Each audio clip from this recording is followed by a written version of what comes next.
Transgender operations on illegal aliens to make degenerates out of you. Because they'll take all your guns like your ex-wife took your son. At least you've still got your Twitter blue. They're bringing rapists and thieves and putting gays on TV, cause they've got methods of canceling. They're gonna ban you from threads, your new wife left you again. Another brainworm like me divorcee. They said all liberals scared the living shit out of me. They could care less about the queers and the queens. So don't a rainbow or strike out ribs about woe. Maybe they'll leave you alone, but not me. The poison gas leak paint chips drop out and homeschool your kids. They're never gonna become Marxists. You only watch right-wing news, have anti-Semitic views. Maybe your mom should have had abortions. They said all liberals scared the living shit out of me. They could care less about the queers and the queens. So don't a rainbow or strike out ribs about woe. Maybe they'll leave you alone, but not me.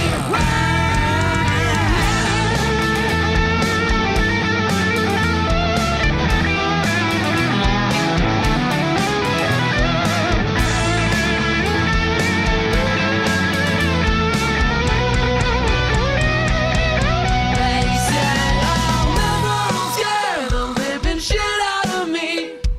They could care less about the queers and the queens. So don't a rainbow or strike out ribs about woke. Maybe they'll leave you alone, but not me. All together now. Liberals scare the living shit out of me. They could care less about the queers and the queens. So don't a rainbow or strike out ribs about woke. Maybe they'll leave you alone, but not me.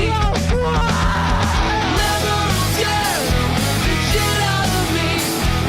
They could care less about the queers and the queens. So don't a rainbow or strike out ribs about woke. Maybe they'll leave you alone, but not me.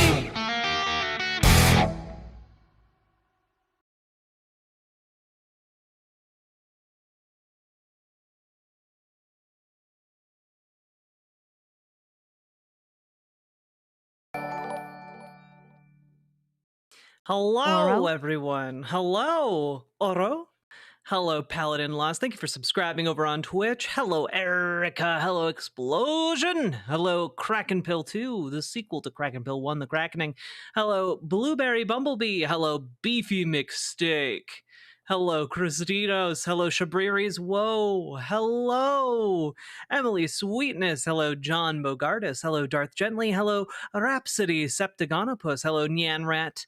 Hello, John Bogardus. Hello, Rhapsody Septagonopus. You got it twice. Got the longest ass name. You got two hellos. How does that even happen?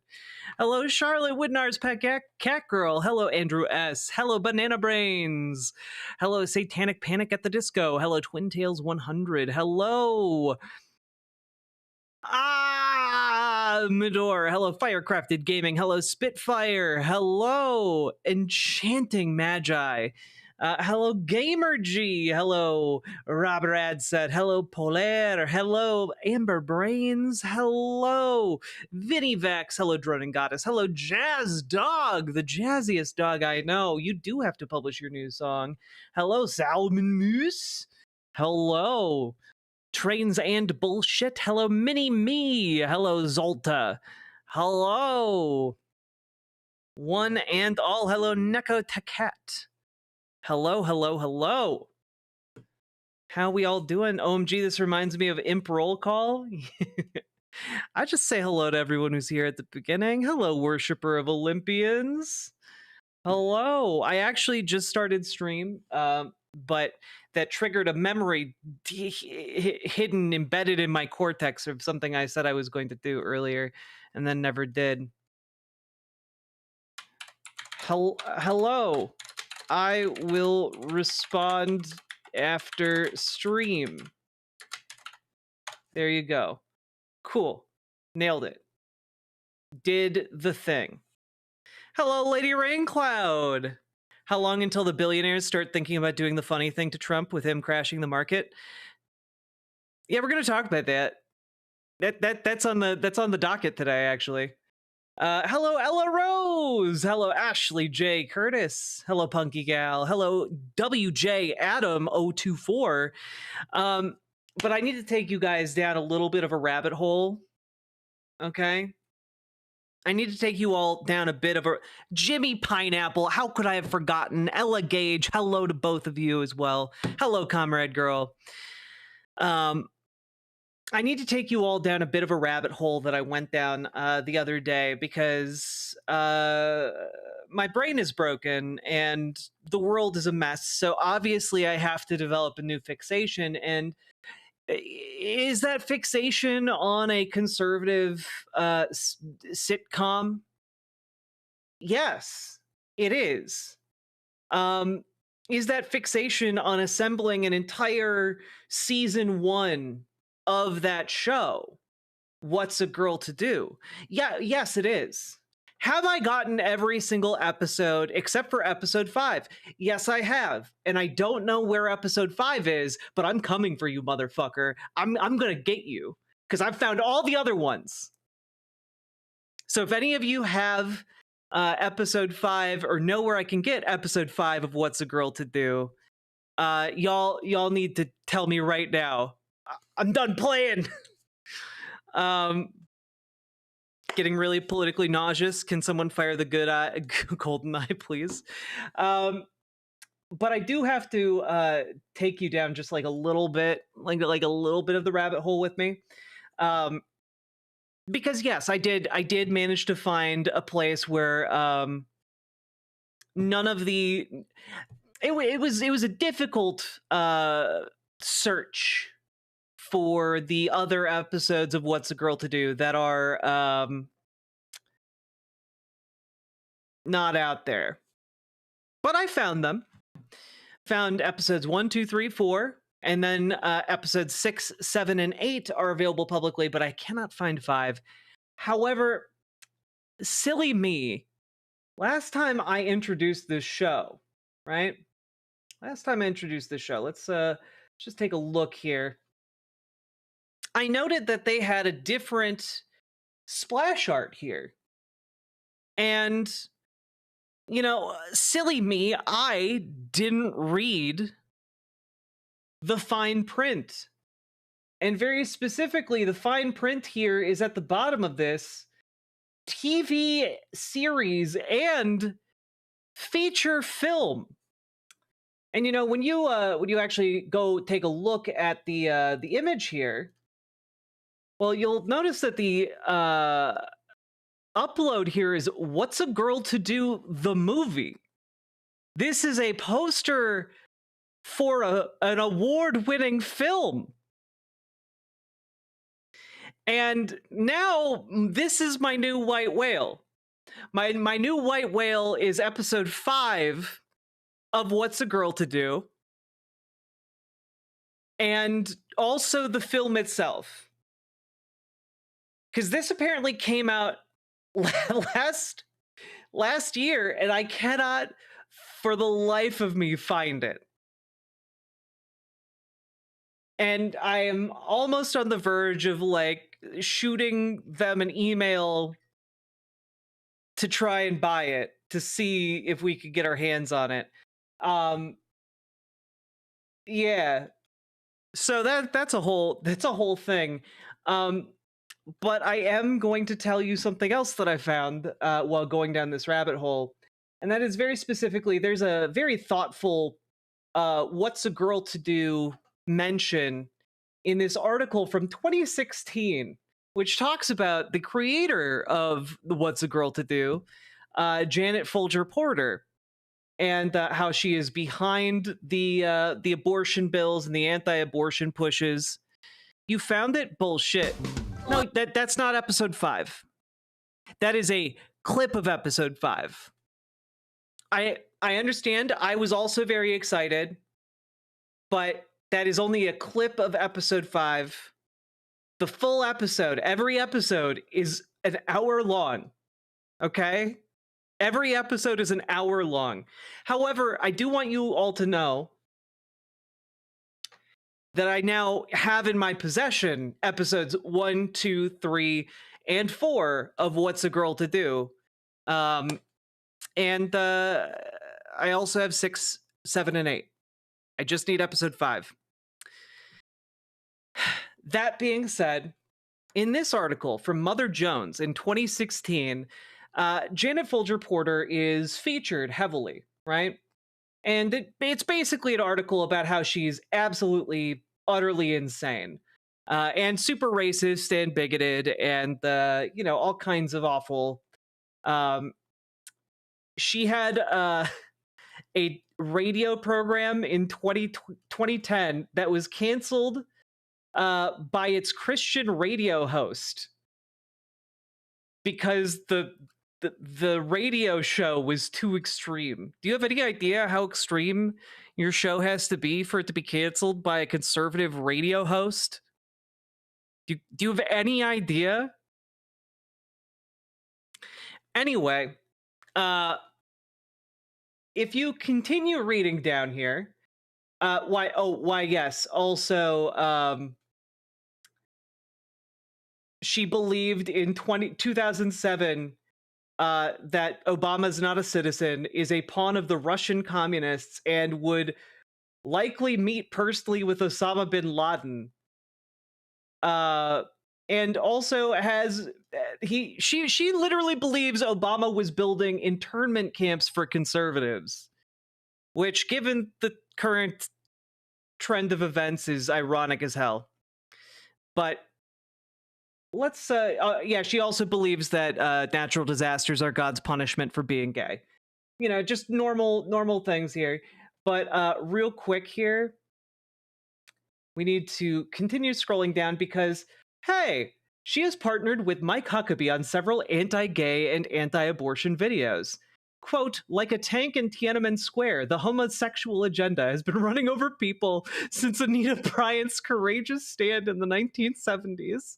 Says Porter in the trailer of her documentary Light Winds, that touches on everything from gay-straight alliances in schools to Duck Dynasty, and features former Arkansas Governor Mike Huckabee and Iowa Representative Steve King. In November, Porter released the trailer for her new movie, What's a Girl to Do? Now, I want to remind you all, this was published in December of 2016. So this trailer predates all known What's a Girl to Do history. Because as far as I knew, What's a Girl to Do began as the novel What's a Girl to Do. However, that has since grown, okay? Because I thought the novel was turned into a TV series that was run on public access television, the PTL network. Okay, I did not know there was an attempt to make this film prior to this television series. And I want you all to know, this, I do not believe, is the same What's a Girl to Do movie. This is a different What's a Girl to Do movie than the one that is currently somehow in film festivals. Yeah. So, that being said, folks, I found the trailer for 2016 What's a Girl to Do, and we're gonna take a little blast from the past here as we check it out, huh?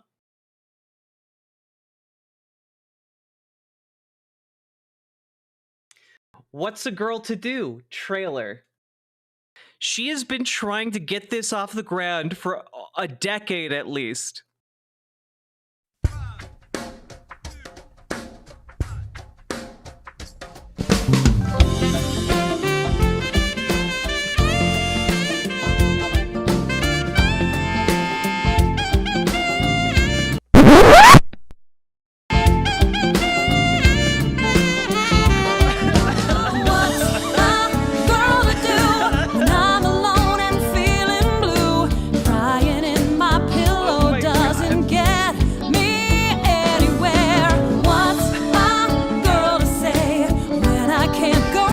Yes, that is Stephen Baldwin.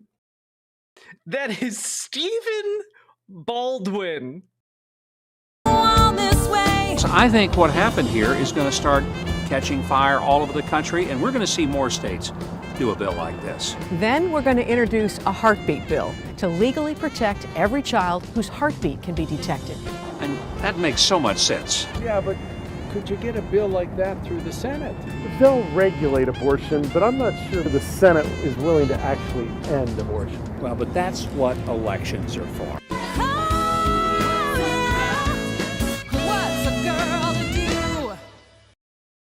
That was a trailer for a film. That was a trailer for the award-winning film What's a Girl to Do? And if you're wondering what kind of place would award what kind of outfit would give awards for this particular film, well, look no further. I found the award show. And here, let's just take a look. Award show, Winter 2025. In third place, There Will Come a Day, Cheryl McKay. Based on a true story. Miss Karen goes In to second Washington. place, What's a Girl to Do by Janet Folger Porter.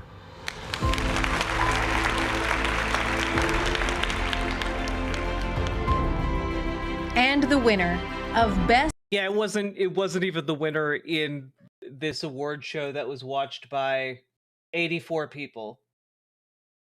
Drama Screenplay is The Sound of Literally more people are watching this award show right now than watched it. We are more than doubling its views. Everything, David High.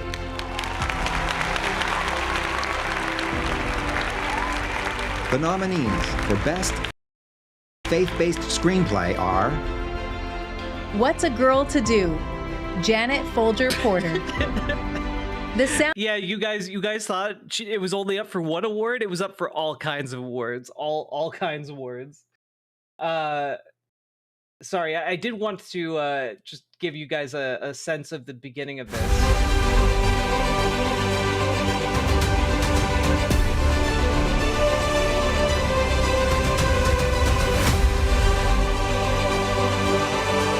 Man, the production value, they had a whole orchestra. So impressive.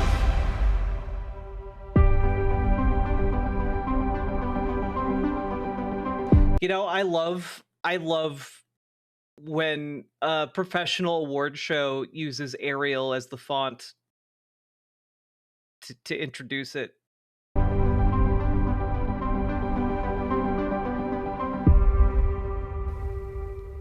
Good evening, and welcome to the Faith and Family Winter 2025 Screenwriting Awards. We're so glad you joined us today for our Screenwriting Boot Camp. We've had some great workshops today, don't you agree?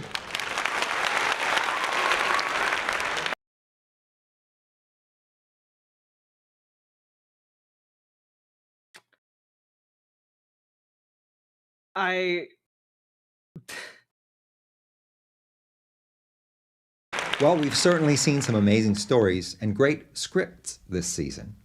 I'd like to take just a moment to give you an overview of how our festival works. Okay, look, I think we've all seen enough. I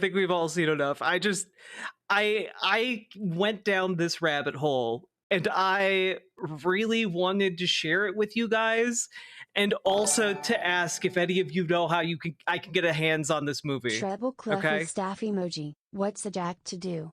Laugh at cringe with me and you. Crying from her laughter at the shows she puts us through.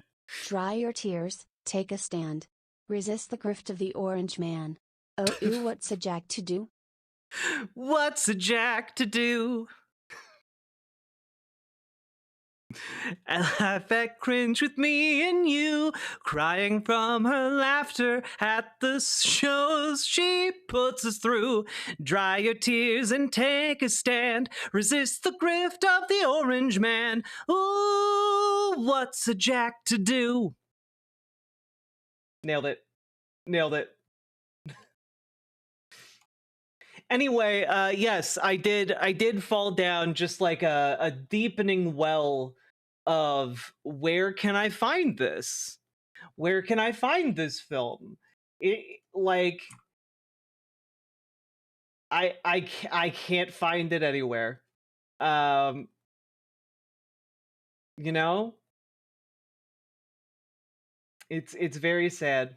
What's a girl to do? I can't find it. It's my white whale.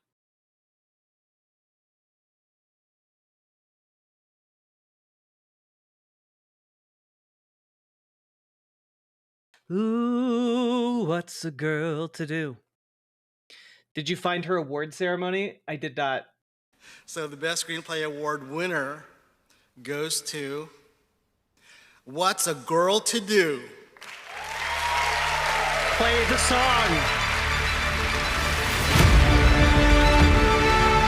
Oh my god.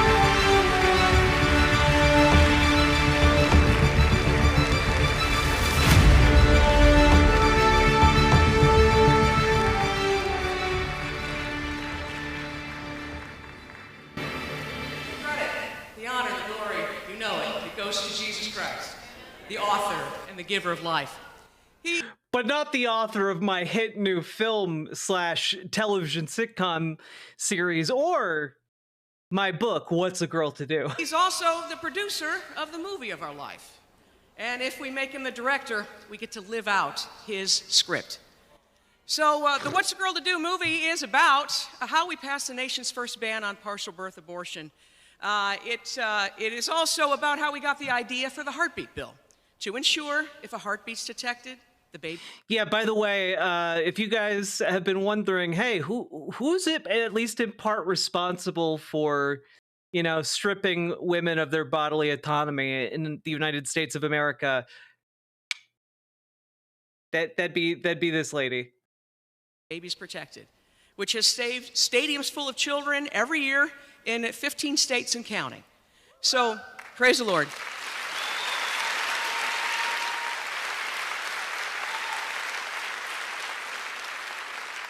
The hook is that I actually fell in love with the son of the woman who killed our bill.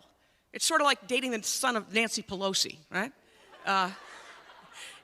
Man, you know, that'd be great if it wasn't also included in like all of the branding you used for the film. It's a romantic comedy with purpose. And I want to say thanks to Pastor Phil and the team for this God-centered festival. And a special thanks to Alex and Stephen Kendrick for blazing the trail so the rest of us could follow. Thank you so much. And as I told more than 200 members of Congress, we're going to end abortion. Thank you so much.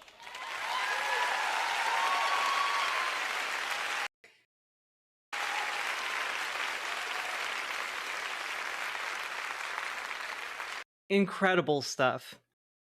Incredible stuff. This woman is doing politics in organizing. Are you, chat? Exactly. You gotta organize, folks. You gotta organize your girl, and your Johnson. Exactly. You got it, Brianna Arabia. Ayatagon, thank you very much for rating. Welcome.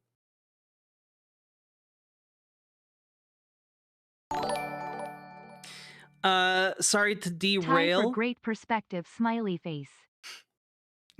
Ayatagon, thank you for subscribing over on Twitch. Appreciated. DB Wolf, I'm not worried about martial law on the 20th. Like, I gotta be honest, I'm not worried about that. I have not seen anyone really talking about this in any of the circles of people that would like take it seriously.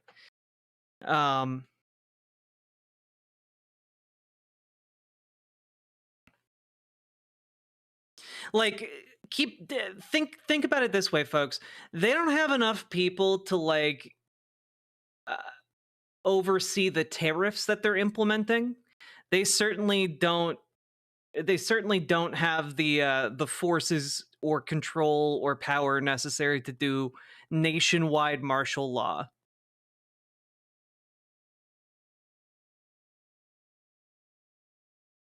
Did I hear about the Democratic Socialist victory in Vancouver, British Columbia this weekend? No, but that's great.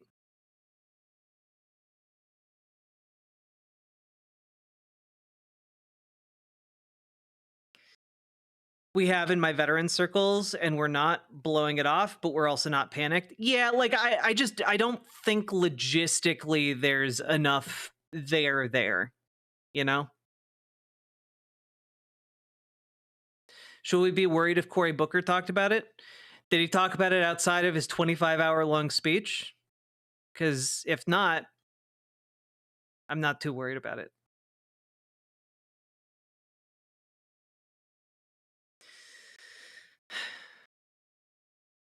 Basically all of America is a Sparts town hall. Yeah, like I don't think it would go well for him, guys. Yeah, he did it in his 25-hour-long speech. Yeah. I'm not worried about it.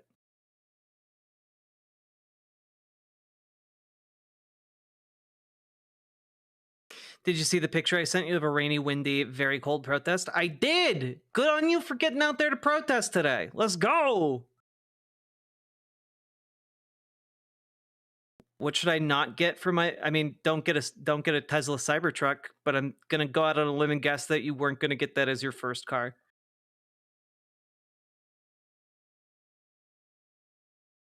What's a do to poo? Jack, if we work really hard at organizing former TYT viewers, we'd have a hella good start. I mean, I'm down. That being said, like I'm so fucking overwhelmed with work. I don't know that I can add more stuff to my plate. I'm just gonna kind of keep doing what I'm doing and do the best I can. Thoughts on a hybrid car as an alternative to Tesla? I mean, sure. Like, I have no strong feelings about cars outside of like, hey, we should probably like go to electric vehicles. Yeah, Blue, we're gonna maybe get to that if we have time today.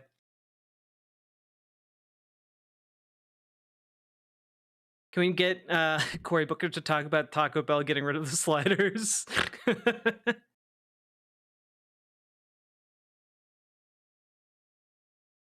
Yeah, guys, the Tesla is not the only car in America that is an electric vehicle. Tesla has stopped taking Teslas as trade-ins. That's wonderful.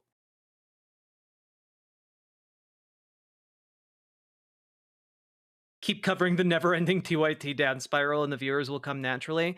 Yeah, and the thing is, like, I don't really want to dedicate too much time to TYT just because the world...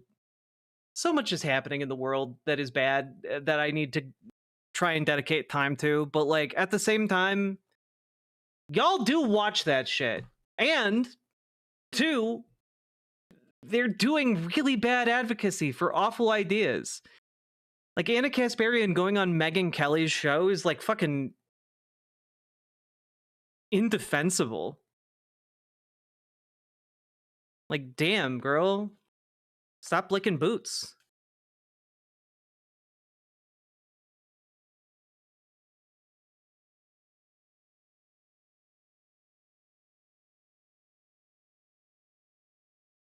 Still a bus rider? Hey, that's what I like to see.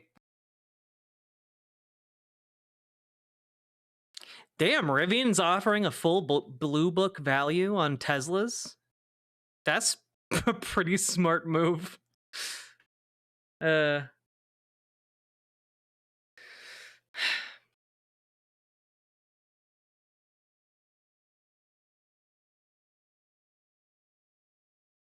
right, folks, hit that follow button on Twitch, hit that subscribe button on YouTube, like the YouTube stream, and let's get into some trouble, folks.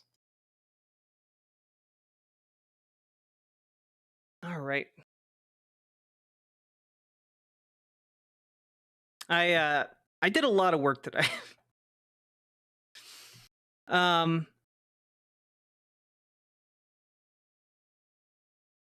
Did you hear about J.K. Rowling hating on asexuals? No, but it doesn't surprise me.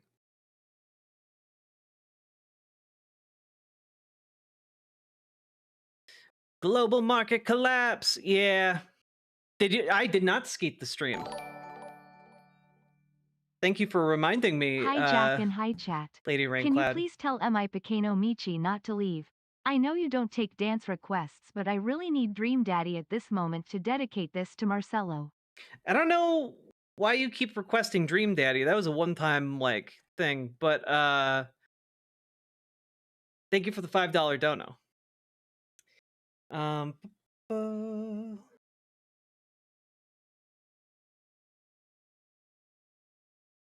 Let's see.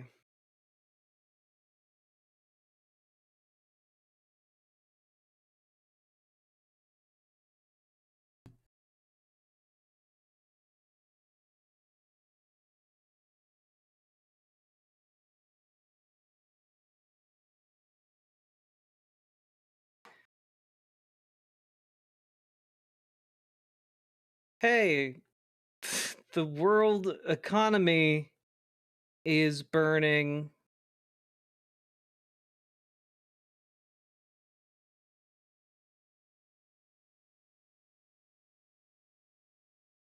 Get in the boat.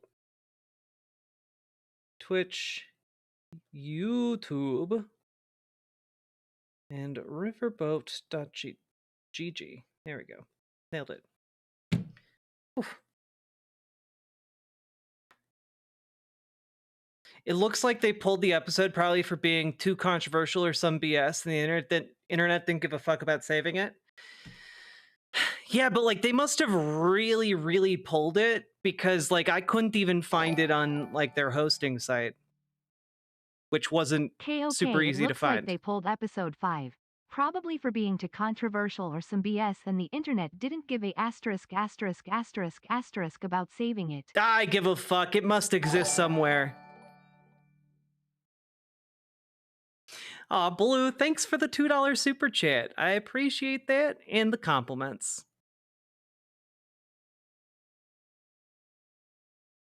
Is this worse than 2008? Oh, this is almost certainly going to be worse than 2008, yeah. Have I heard about the recent mass protests going on against Trump? Yeah, I might have heard a thing or two about it. Guys, let me get the show started. Come on. Even in the Wayback Machine, Nyan Rat, I'm like 50 steps ahead of you, okay? I'm like 50 steps ahead of you, okay? Because I found the website where they stored like where like the local television network where they had What's a Girl to Do, and you know, I found a bunch of episodes, but unfortunately I can't find episode number 5 on it because it doesn't do any of this stuff. However, if you go and take a look at some of the other things here, like this particular link right here, say, you'll notice that we've encountered a problem. The asset is not available at this time. However, if you go and take a look at the, say, E4, oh, it didn't bring anything up. I wonder why. Just take a look. Oh, wait. Hey Jack, have you ever heard of a tariff? BWA. Paladin Lost, thank you for the $5 dono. Anyway, yes, that is how I found all of the other episodes for this show. However, episode 5 is non-existent, unfortunately.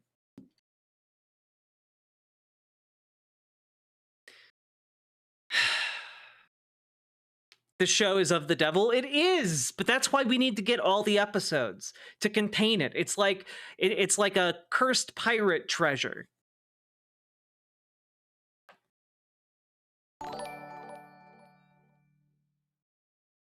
This dono message is for chat.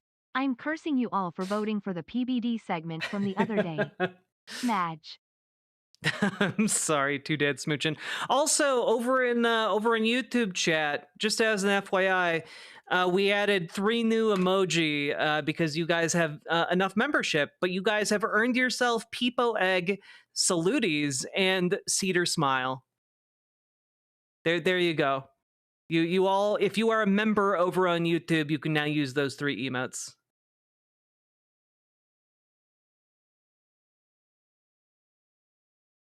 I stand in solidarity with Two Dads Smooching. That's fair.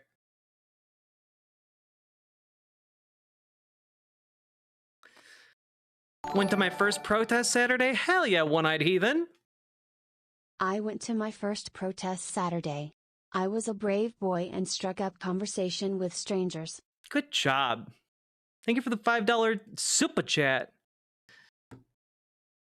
There we go. We got a bunch of cedar smiles. I listened to you guys. I got you, Peepo Egg. Jack, you may not be aware of this, but you know America? USA, the fluffy orange man just curb stomped all money. Oh, did he now? Did he? That's surprising to me. A lady stopped me saying, "Do you support federal workers?" I said yes. "Do you support immigrants?" We took each other's respective thing and gave our spiels and had a conversation. That's great. I'm glad that went well. Did I do a video on the Jubilee Circle vid with the doctor? Fuck no. Like, no, I did not. I didn't even a little. Would I? Also no. Let's see here. Protests, economy, miscellaneous, ICE, and our 2 wildcard segments. All right. Fair enough. You just unlocked a memory. Changed you. Never mind, possibly. You just unlocked a memory of a segment that I was gonna do, and then I didn't do it. God damn it. Trump tariff policy, as far as I can tell. Shut up, Ezra Klein. Nerd. Oh, I'm gonna be an abundance liberal. Oh, I'm just reinventing neoliberalism.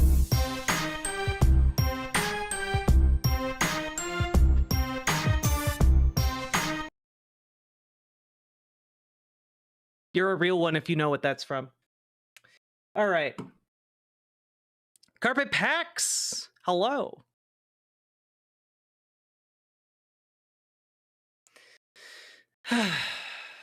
Yeah, Zoran Mamdani is great. He's killing it. He's doing a great job. I know that music. That's because you're a real one, Carpet Packs. Okay, just real quick.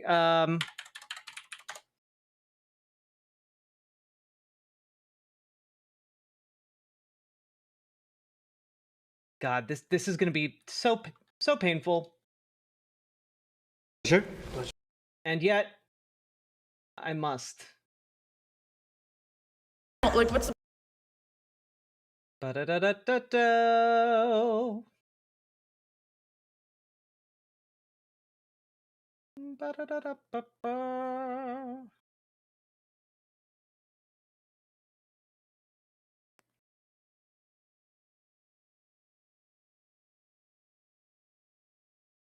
Aren't as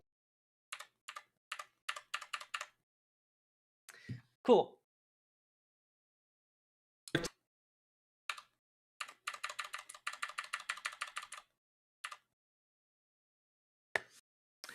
Teeing up the segment. Got to fill up the T engine. Cool. So, folks, as many of you may remember, I covered the Jubilee segment with Sam Cedar because I like Sam and I think that he makes Jubilee watchable. He's one of the few people who can actually pull that off.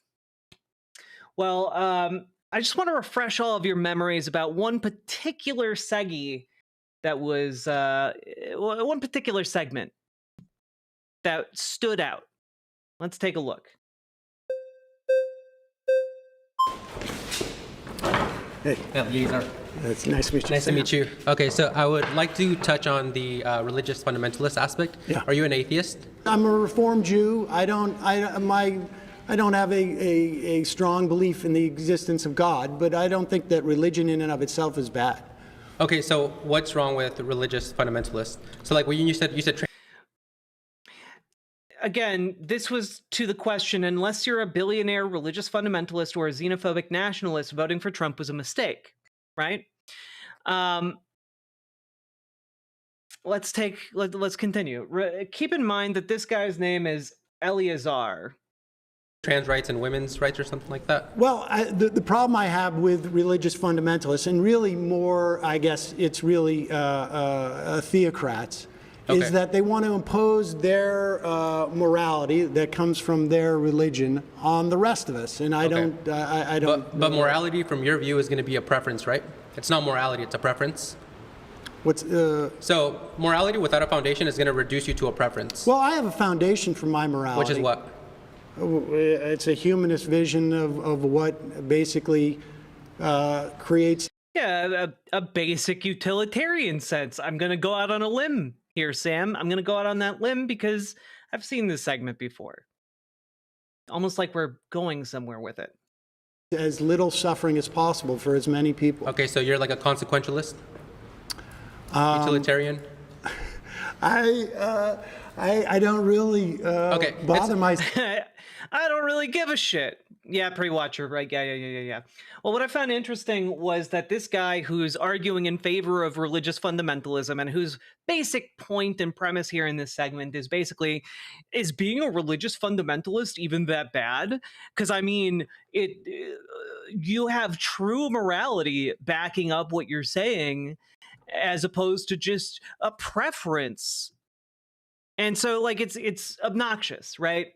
It's also very poorly thought out. For example, I'm guessing he would not like living under a religious fundamentalist Buddhist regime, for example.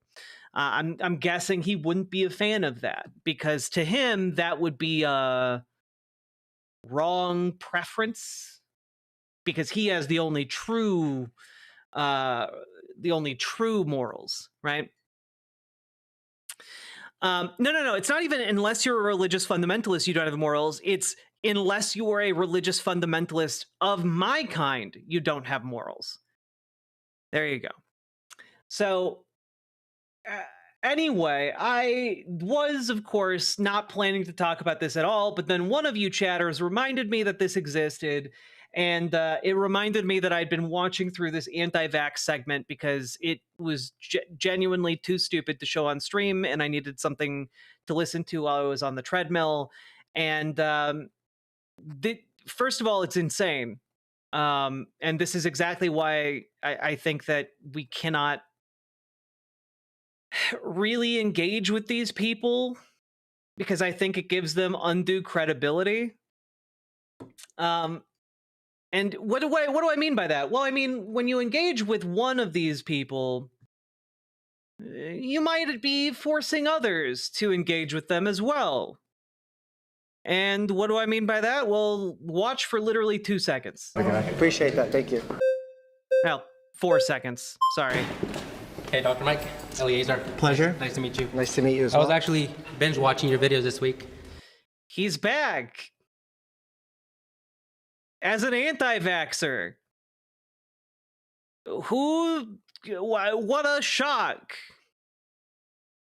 Dude is literally here to argue in favor of religious fundamentalism guiding whether or not people get vaccines because of course he is, because God will choose who lives and dies, not the meddling of modern science.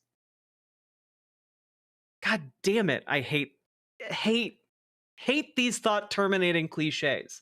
Because one of the things you have to understand, folks, is that when people who are religiously fundamentalist latch on to an idea, it's what's called like a thought-terminating cliche. It's like this idea that they are right because of their religious ideas. Well, my religious ideas are correct, therefore they're correct about everything, or I am correct about everything because I relate it to my religious ideas, right? And because of that fundamentalism, it serves as like this barrier between them and actually questioning the way things are or how they might be different. Thinking it was going to be you. I didn't think it was going to be you. But, you are very good faith, which I respect. Can I ask you a question in terms, because as a faith, the only thing he respects. Vaccine skeptic, the burden of proof is on you to show that vaccines do work. So what evidence would you have that vaccines actually work?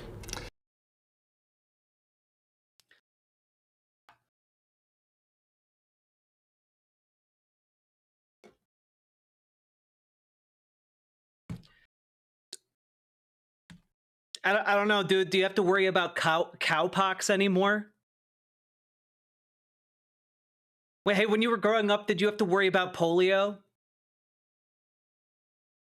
Hey, have you ever seen the inside of an iron lung? I can't believe he's being deadass.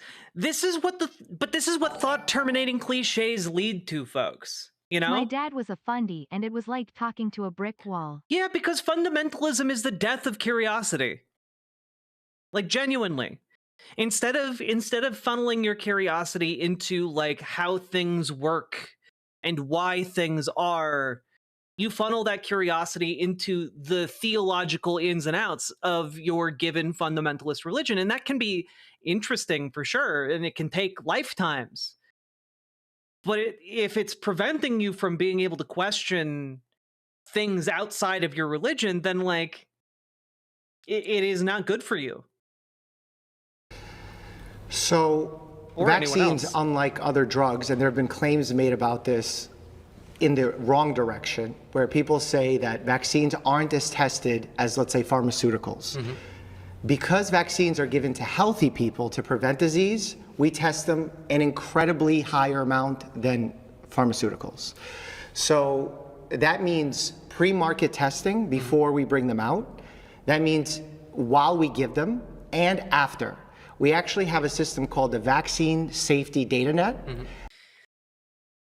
Which, by the way, just, you know, not to raise too many alarm bells here, but when I've been talking about how RFK Jr. is preventing agencies from communicating with each other on things like the flu vaccine, the annual flu vaccine, where we're talking about the degradation of that specific thing, like the end of data sharing to kind of create those efficacy networks so that we understand how safe and effective vaccines can be, largely so that the administration can cater to anti-vaxxers.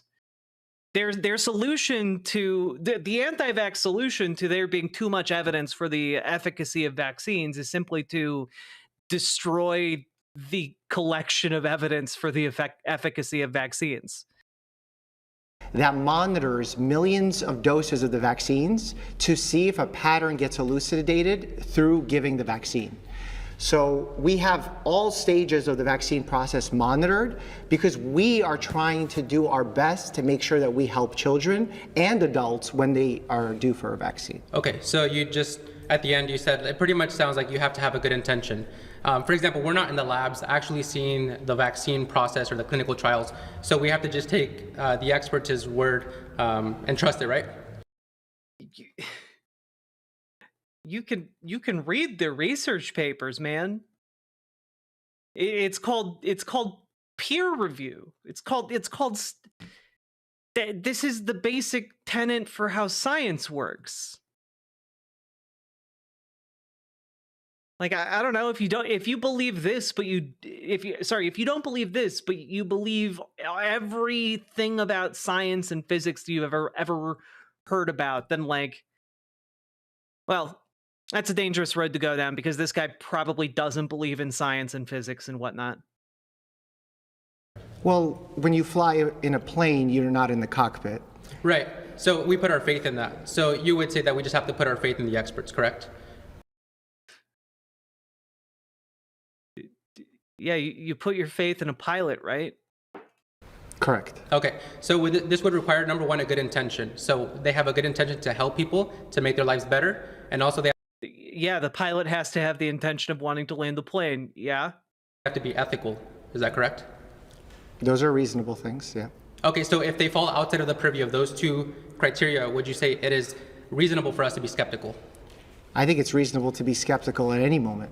But taking those two things, if they violate either of those two, would it give someone else more justification to be against it? Sure. Okay, so when we look at the biggest developers and distributors and sellers of the vaccines, Pfizer, Johnson & Johnson, all these big pharmaceutical companies, when we look at their track record, we see they have been deceptive. They've had big settlements, billions and billions of dollars, fraud, misleading the public, concealing clinical trials that were against their favor from the public. So when we have to put our whole faith and trust in these people that have been through huge billions of dollars of settlements, and they have proven that they have been unethical. Oh my God, get to your point, man. Like, the thing is, yeah, you should be skeptical of big pharma companies. That being said, that skepticism should be based on evidence. It should be based on evidence, and it should be based in the knowledge of what they are doing. You know?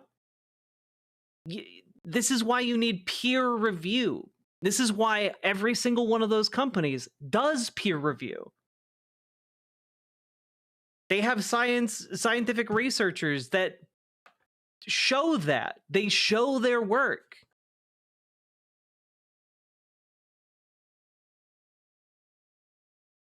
They have made more profit through the COVID times than ever before as well. Why should we trust them so lightly, taking into consideration the fact that we're not in the labs with them, taking the fact that they are profiting from our well-being? Why should we trust them so lightly? It's not a blind trust.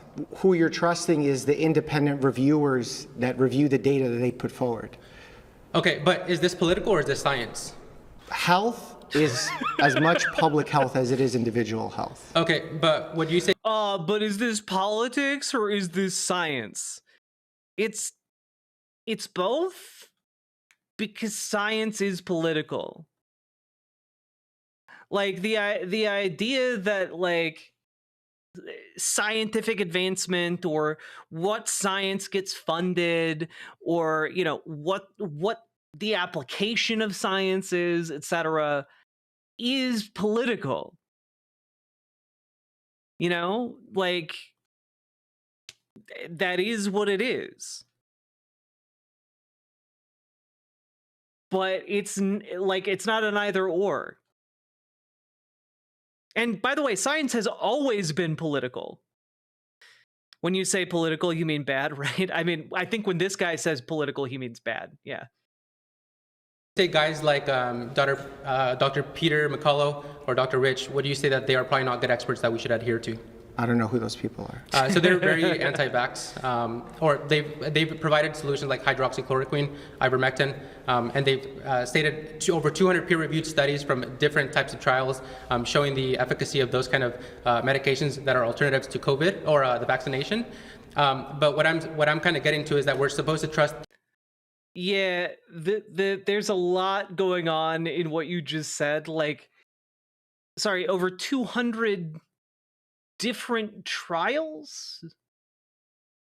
That sounds like 200 different completely unrelated things, because I guarantee you they didn't get funding for 200 different studies on the effectiveness of hydroxychloroquine on COVID-19. I'm guessing that they pulled over 200 different studies that showed, like, potential knock-on effects of hydroxychloroquine and then theorized how it might help people with COVID-19, which is not the same thing. Yeah, both drugs still have 0 published studies showing efficacy against COVID-19. Yeah, what they have is a bunch of potentially related, tangentially related bullshit.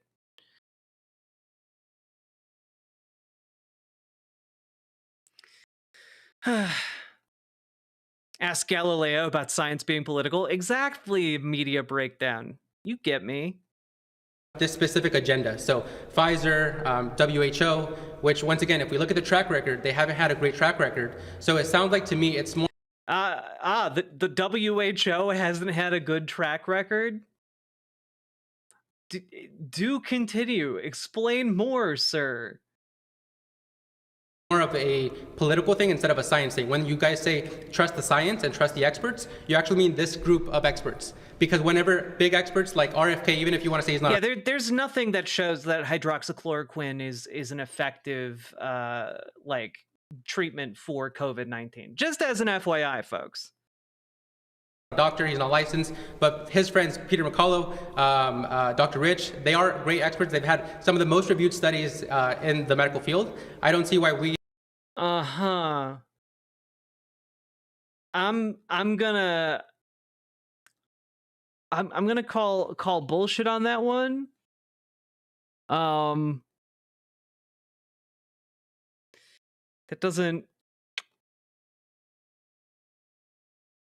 It doesn't really seem to make sense to me. So sorry. We have to deny their science and their expertise and go with this set of people. I think when you look at the grand scheme of things. Chat. Jack, can we do another PBB segment to get away from this clown? Dude, it's Pepe laugh. Thank you for the $5 dono. You have to look at consensus. And when you look at consensus, not just the United States, you look at the WHO. This is a world organization. This is not a United States organization. In fact, we just pulled out of the WHO funding-wise. So this is the most unbiased you can get. Can you erase human bias from research? Absolutely not, because it's done by us, and humans are inherently biased. When you talk about Pfizer's past mistakes or whichever organization you want to choose from the pharma side of things, to be skeptical of them is so important. And the way that they've been lacking transparency for a long time, especially when it comes to pricing and the way that they've chosen their development of medications, I'm the first person to admit that that is valuable. But when we say Pfizer, where we say Purdue or one of these pharmaceuticals, there are people that are working there that are researchers that you're talking about. The shareholders, the people that are investing in those companies, are a different set of people. Yeah, it's almost like, you know, that there are different groups of people that come together to make a greater whole.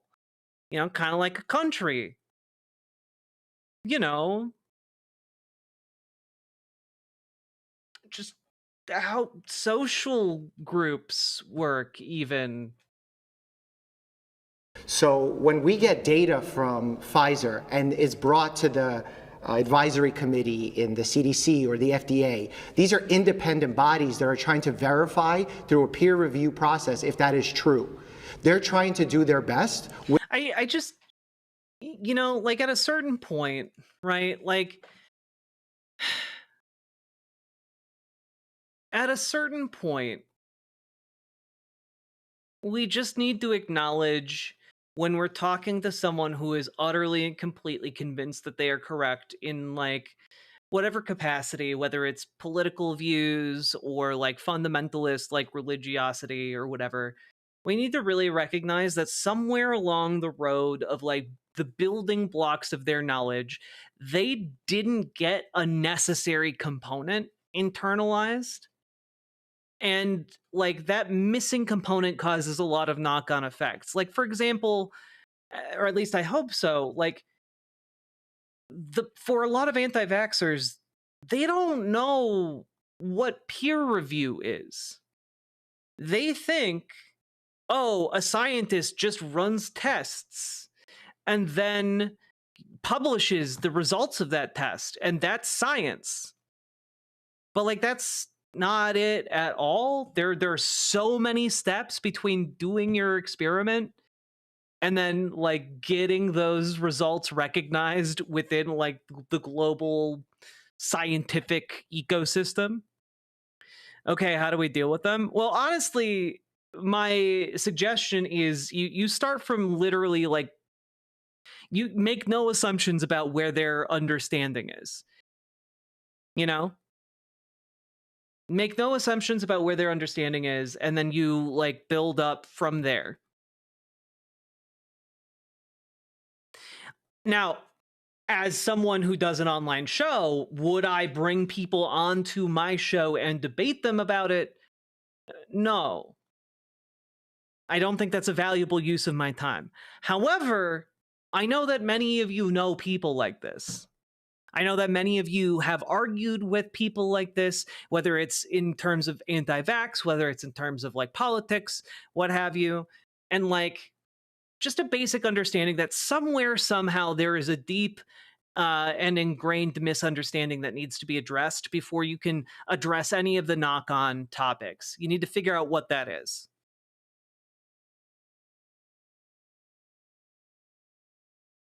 So I think that this is a decent example. My hunch is that like Dr. Mike would have been better served if he had just simply explained what peer review is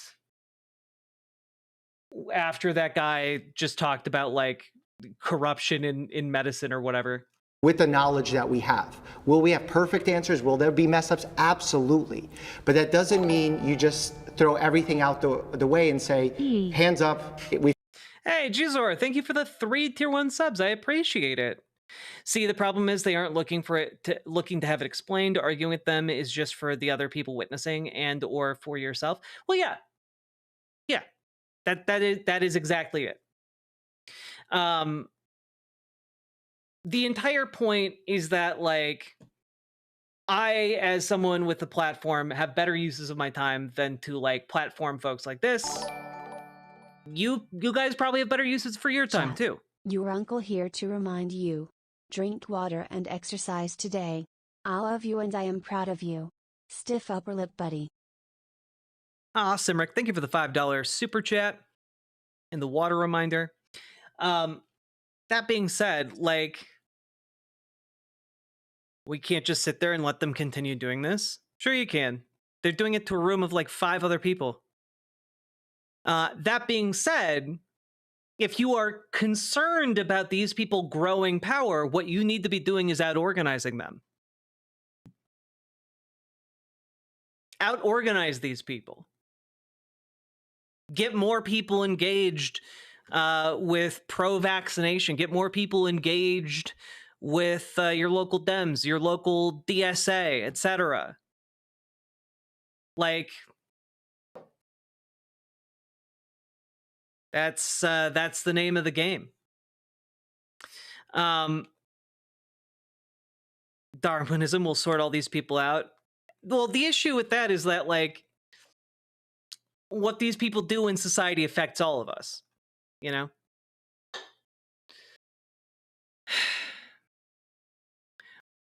All I'm trying to say is, if you've got a show, if you've got a platform, don't lend it to these people. But if you're just like a average Joe Schmo, if you've got like a family member who's anti-vax and you want to like engage with that family member to try and change their mind, you have to figure out what the underlying like missing information is.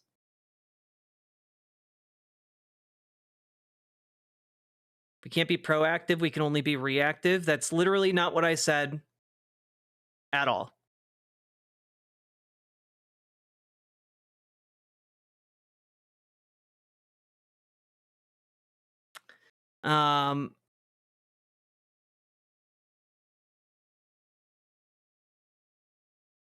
We failed before, so we can't fail again. I would agree that there's a difference between mistakes and deception. So deception is an intent. You're intending to have malice towards someone, right? You're intending to make more money by lying to the public. You're intending to make more money or more profit by not showing all the clinical studies that were conducted that show adverse reactions to the thing that you're putting forth. So that's where I would also make a delineation that there's mistakes, which we can all make, and I would also say science can make mistakes, but then there's this other section, which is an intention.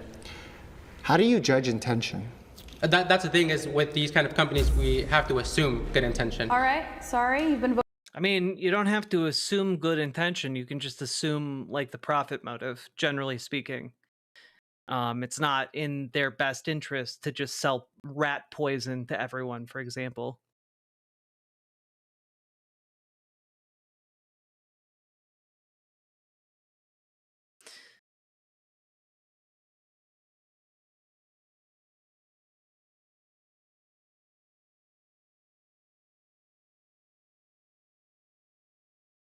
This guy, let's see. This is what I mean. They believe in an evil conspiracy to do harm. Yeah, but I mean, what I think that you need to do is you need to lead them to like a much more obvious and open conspiracy, which it's not a conspiracy, it's just the profit motive. It's just capitalism. I think you can often link it back into, hey, what is profiting who? You know? I think you can lead a lot of people to better positions. I do believe that. That being said, there's a reason why my entire channel is not dedicated to de-radicalizing people who've fallen into fringe conspiracy theories. It's just not a particularly effective use of time unless, say, you know someone, have an emotional in with them, and can like engage with them in that way. And then in that case, you have an opportunity, and maybe it might be worth going for, you know? Anyway, I saw him pop up in another video. I thought it was an interesting commentary on like fundamentalist religiosity, scientific conspiracism, and like the radicalization process. And I thought maybe talking a little bit about how maybe some of you can de-radicalize these people if you have the opportunity.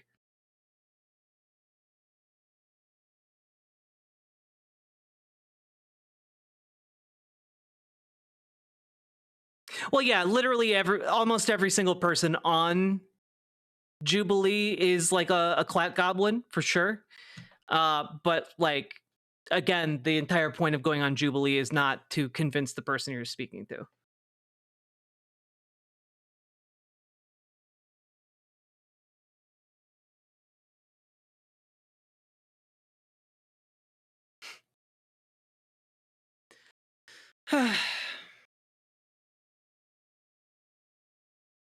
It's interesting. It is interesting. I do agree with that. Oh man.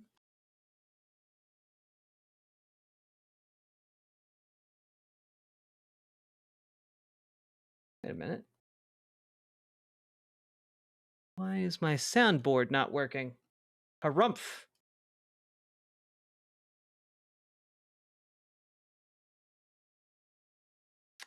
Well, that's interesting.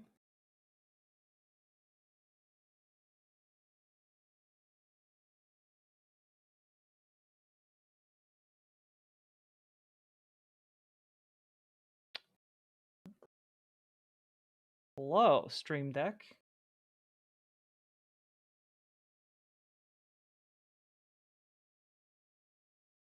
Okay, you know what? I'm going to save.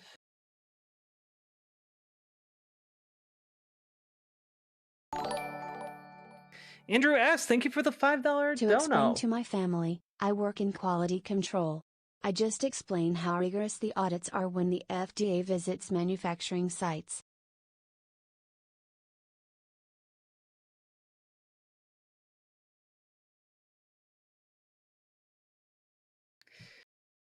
Yeah.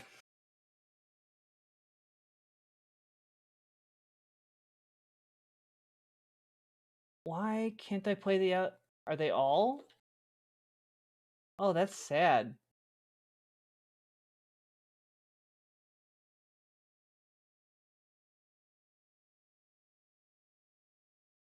Okay.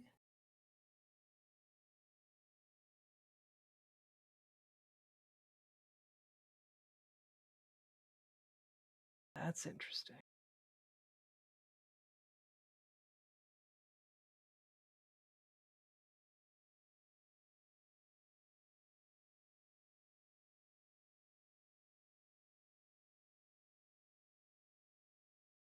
Yeah, okay. Huh. Sorry, 1 second.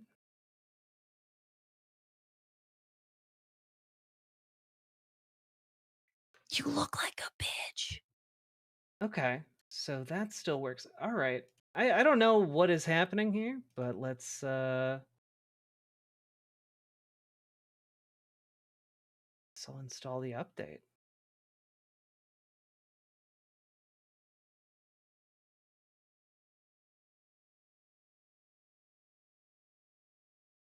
Someone said to update the drivers. Yeah. But do I look like your bitch? No. I don't have a bitch. I have a love guy. What? Oh, chat asked me, someone in chat asked me, I may look like a bitch, but do I look like your bitch? And I was like, no, I don't have a bitch. I have a love guy. Yeah.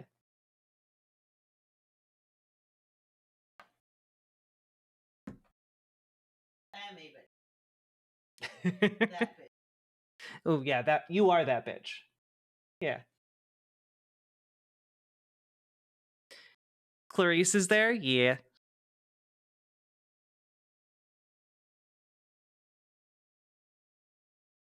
For the record, guys, Clarice is spelled with 2 S's and no second C.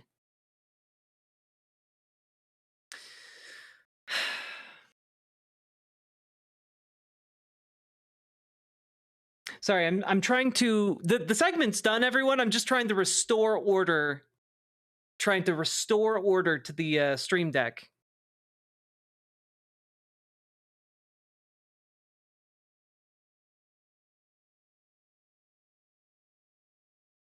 Yes, Clarice. You got it.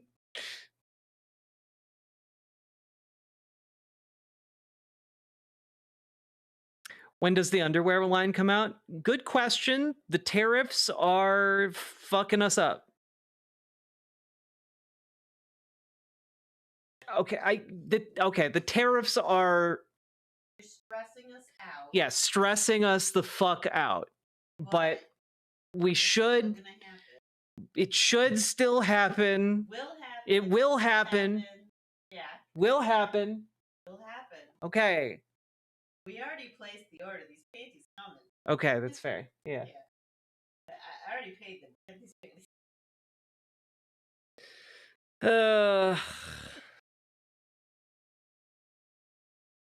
God. When does it come out? Probably June, maybe July.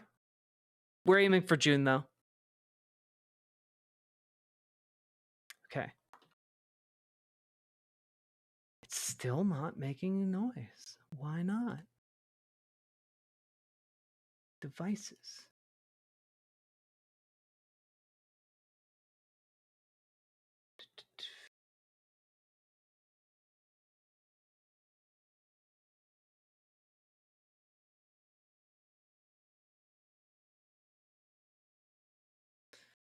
The hell?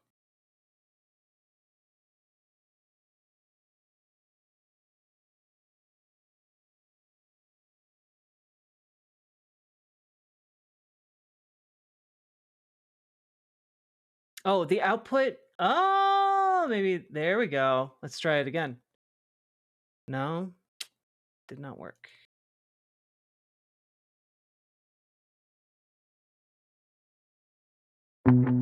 No.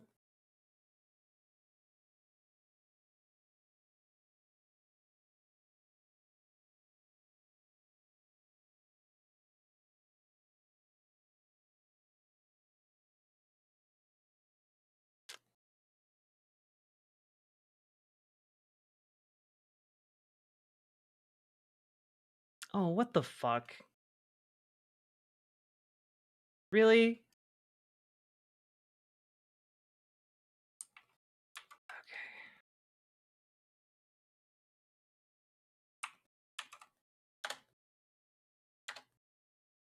Sorry, this is very irritating. So basically, my soundboard switched how it's going to handle audio clips, and it all needs to be in the same folder. Let's see if I can...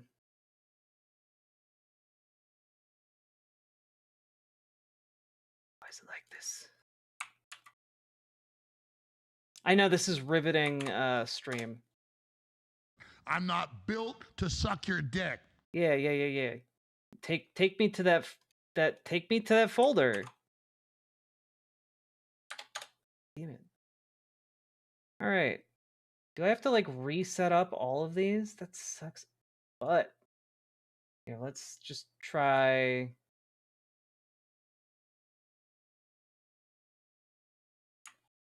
Let's just try this.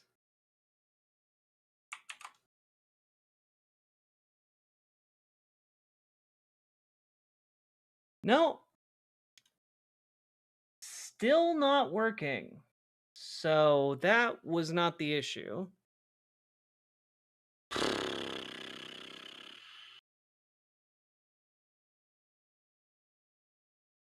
Okay. All right.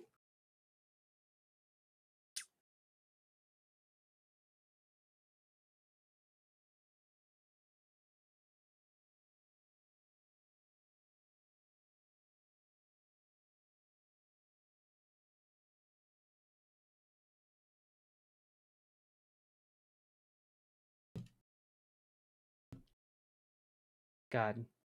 Riveting stuff.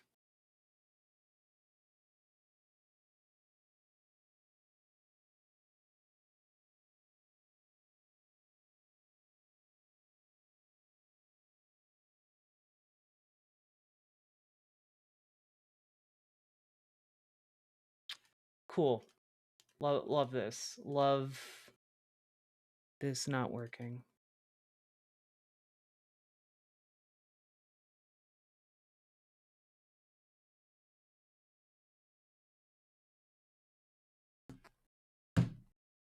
All right, whatever. I don't need soundboards. Are you Irish? No, I'm just an angry redhead. All right. Whatever. I'm not even mad. I didn't want to play sounds anyway. I didn't want to have a fun little soundboard to make gay little jokes. Didn't want to do it anyway.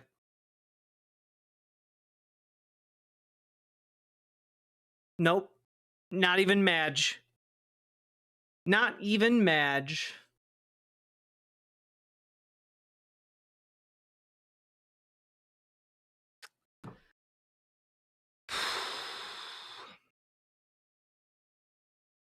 I'll fix it off of stream. It's fine. It's fine. It's fine. Folks, how are we all doing?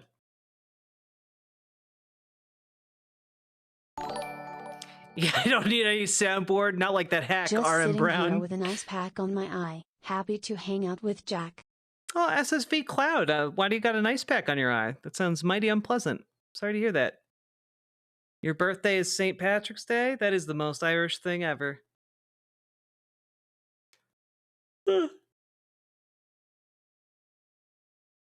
Nico Dot. Yes, it is irritating. All right, folks. Let's talk a little bit about how things are.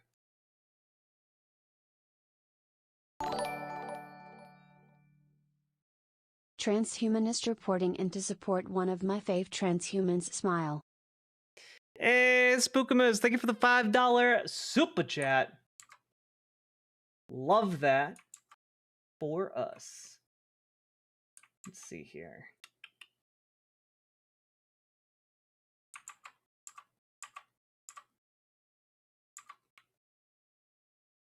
Okay, folks. Let's get going. Try restarting it and plugging in the device. Okay, I'm gonna give it one shot. One more shot.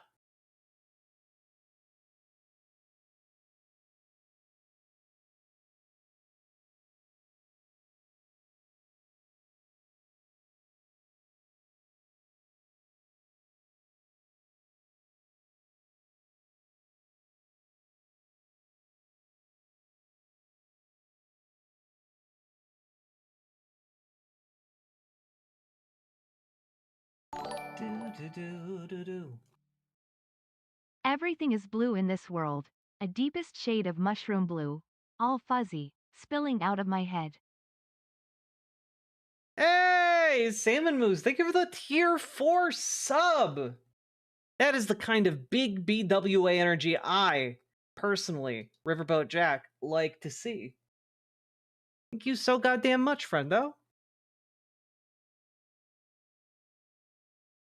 Okay.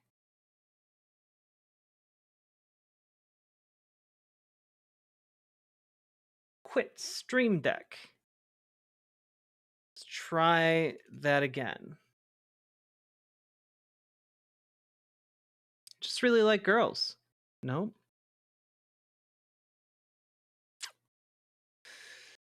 Maybe unplugging it will do the trick. Get out of here.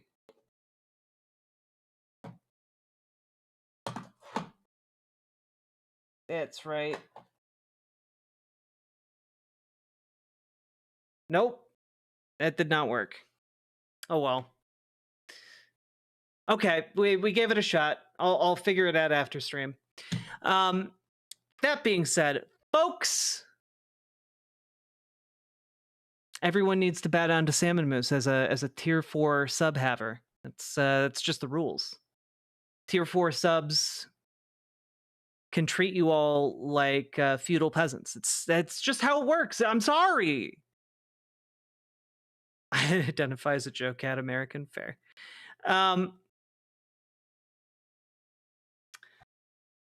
All right, here we go. Folks, buckle in, strap up, strap on. We're going in.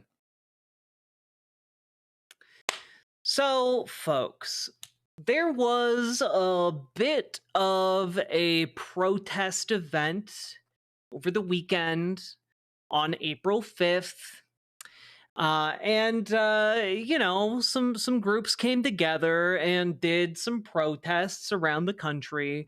And it was a lot of protests around the country. It was, you know, 5051, Indivisible, numerous other grassroots organizations came together to organize one united day of protest in every state capital, in a lot of major cities, big and also smaller towns as well.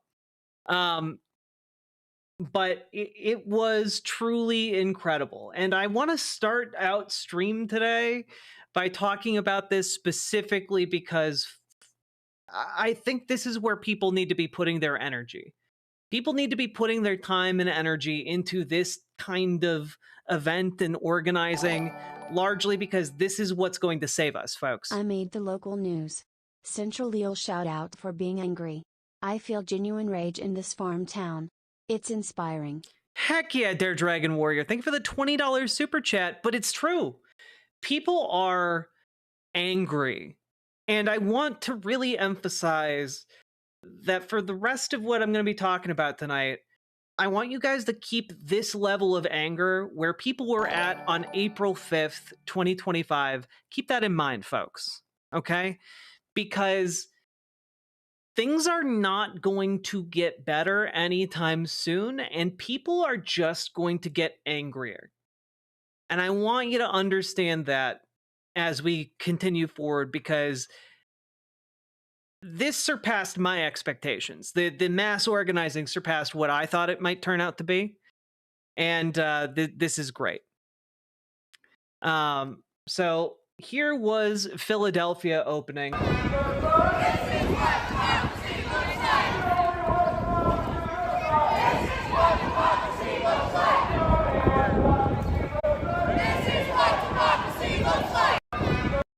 And of course, this was repeated all across the country. Here is Madison, Wisconsin, fresh off of kicking Elon Musk's ass in the state Supreme Court race. Look at that. Look at that.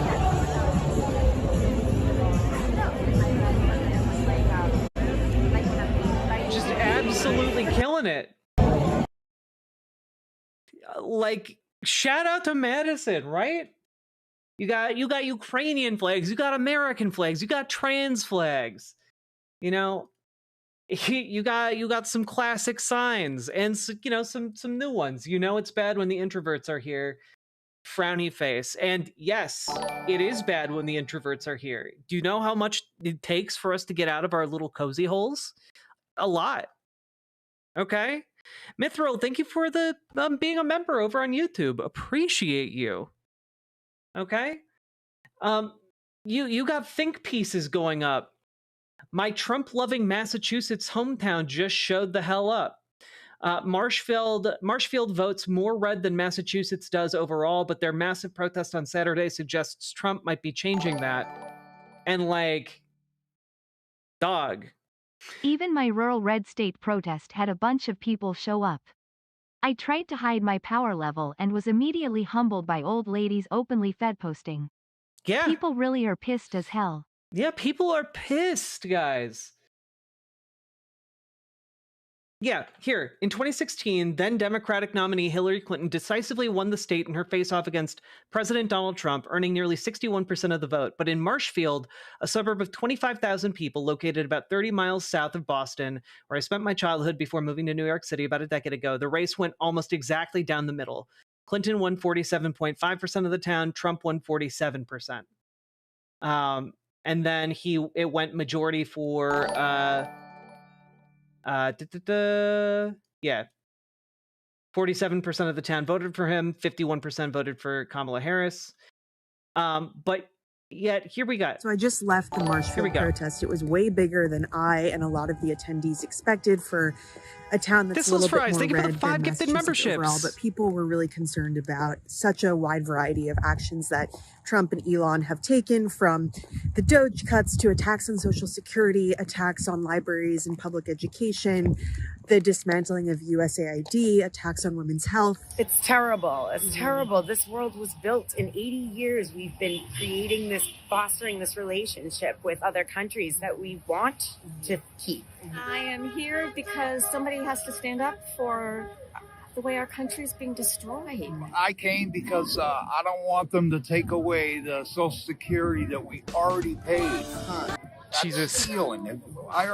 We all paid already. We've got norms, we've got laws, and he's just disregarding them, and it doesn't seem like there's any oversight right now. I mean, where are the Republicans? Where's the outrage? My daughter's actually graduating with a biomedical engineering major this May, and we need to save healthcare, but also, scientific research. I'm really, really concerned about RFK. I grew up here, so it was definitely a level of engagement that I think speaks a lot to the discontent that we're seeing even in a more moderate town like this. Follow the Constitution. I mean, like, it's a level of engagement I don't think anyone has ever seen. Follow the law in the United States in recent memory. On our rights. I mean, we're all Americans, and you did hear the "What's a Girl to Do" jingle because I opened a link to an Imgur and it didn't have the picture. Then I closed it and then it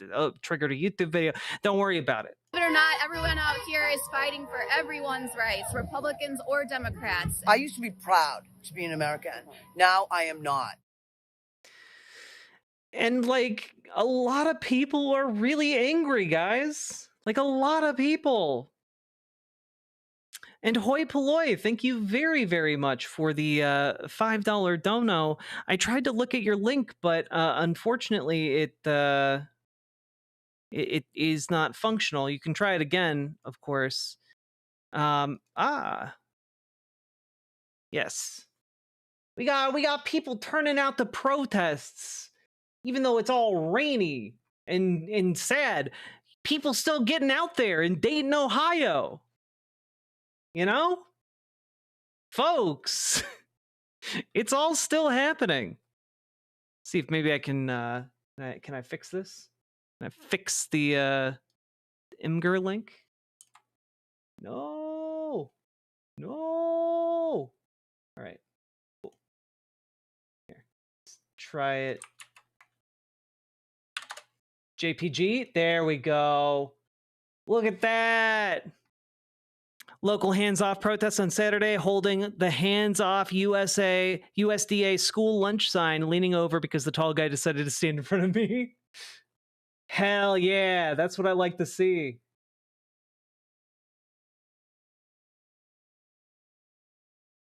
It's so cool seeing people come from all different walks of life to do something about this, you know?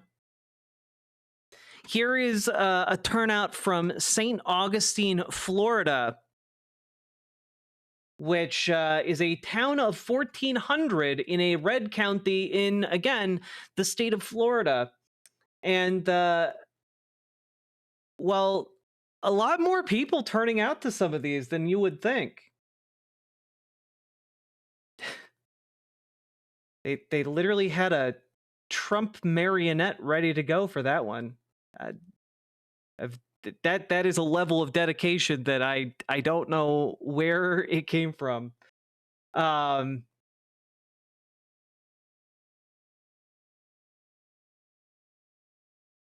Also, just some like high quality signs. Look at that, these spaceships and shit.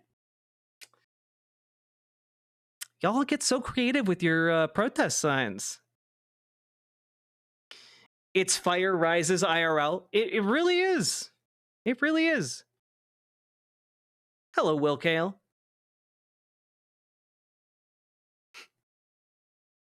So guys, and that's not even talking about like New York City, okay? Here is a photograph of the protests. Fifth Avenue covered from 42nd Street well to the 20s. Nobody's prepared for this volume. Volunteers are holding the traffic on all on all the side streets. No police in sight. Just like a colossal amount of people. I'm trying to find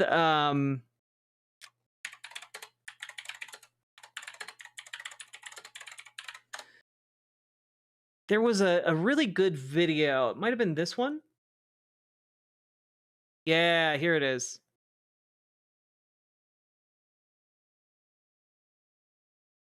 Look at this.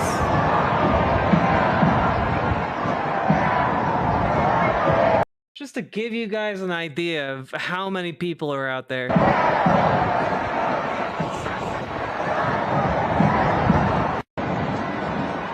at that.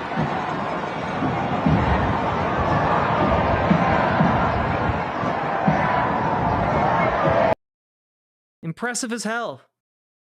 Impressive as hell. This weapon is to make you feel alone and isolated. These protests should shatter that message. Exactly, Andrew S. I think that there is a change in the wind now. I think that people coming together, I think this is only going to get bigger. Shamaniacal the Shaman, I thank you for being a member for the last 5 months. Did your first injection on my own today. Congratulations. That's brave as hell. You got this. Seeing that is like having a cup of espresso. How invigorating, right?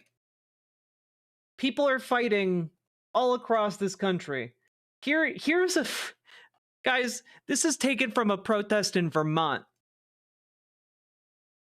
Someone literally brought a pitchfork.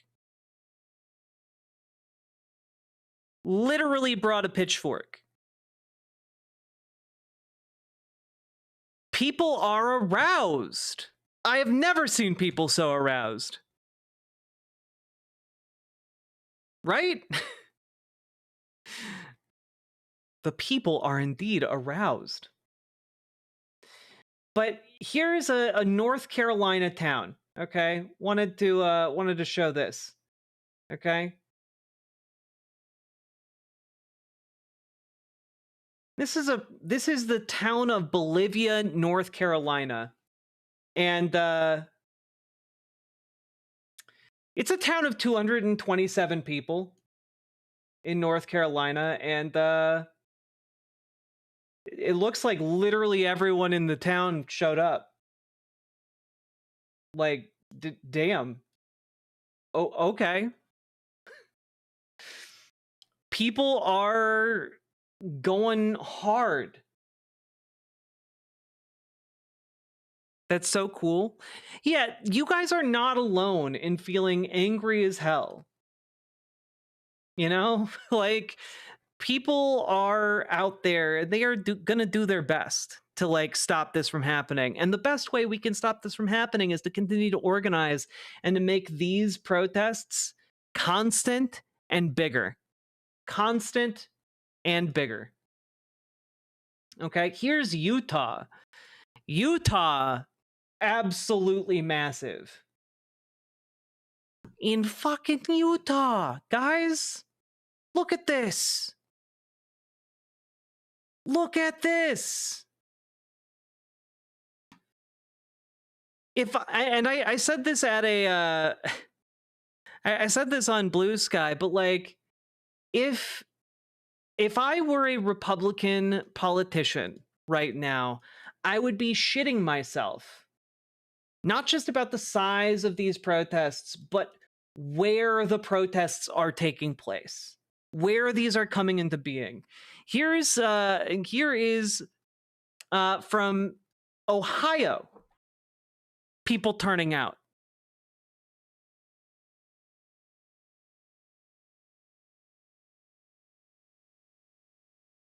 People are angry. Here is Boston.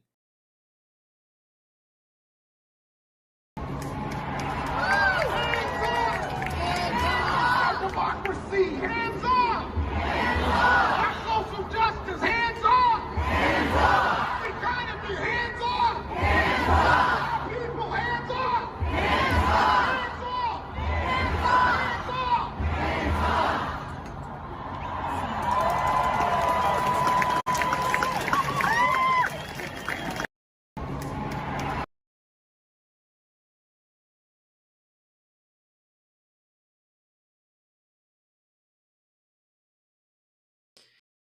Like, we, I don't think we're as cooked as people think we are. And like, I know things are bad and they are continuing to worsen. But as they continue to worsen, and they will, put your hope and your faith in this kind of organizing, because turning out en masse, making a gigantic hullabaloo, a stink about these different issues,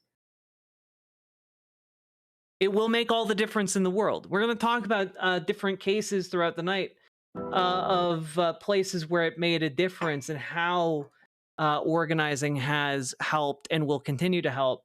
Here is the hands-off video from Indivisible that they put together. And I just gotta say, like, this is where we need to have our hope. This is where we need to understand our future is, because our future is not in Washington, D.C. It is in the hands of each and every one of us.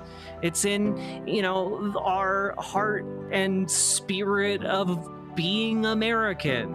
And I know that sounds cringy as hell, but like, we kind of got to have a little bit of cringe as we go out there and we put ourselves in a position of vulnerability, because in that vulnerability we have strength with each other.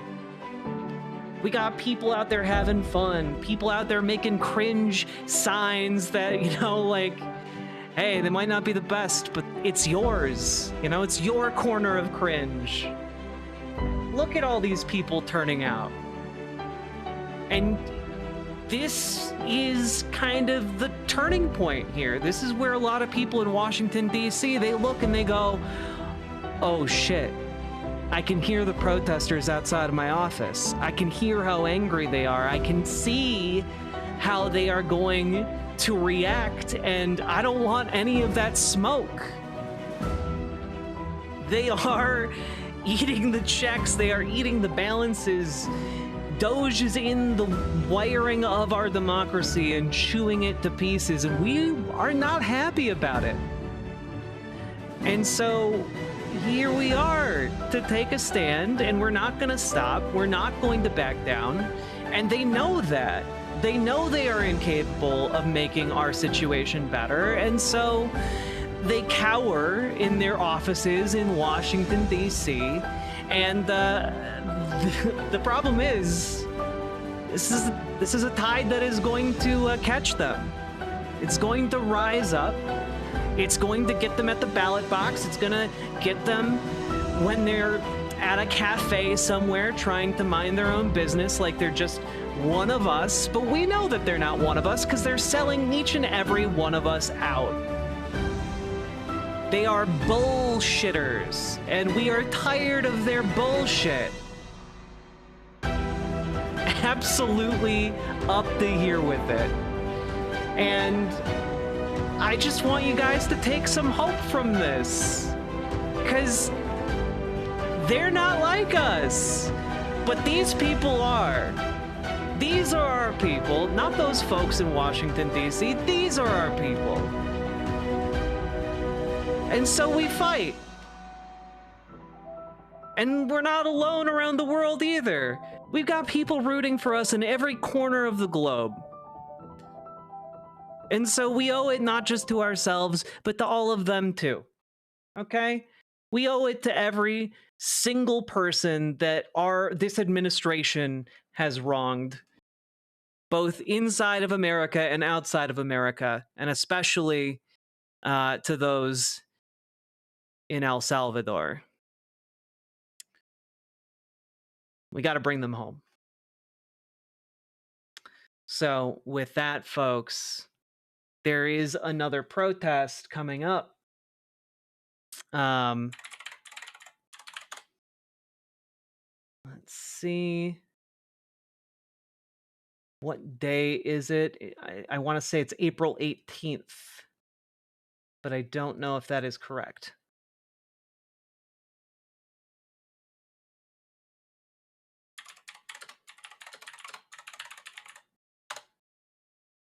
Yes, April 19th. April 19th, folks. Mark it on your calendar. 5051 is organizing another round of protesting for April 19th. Put that on your calendars. I'm going to look and see if Indivisible has another follow-up protest.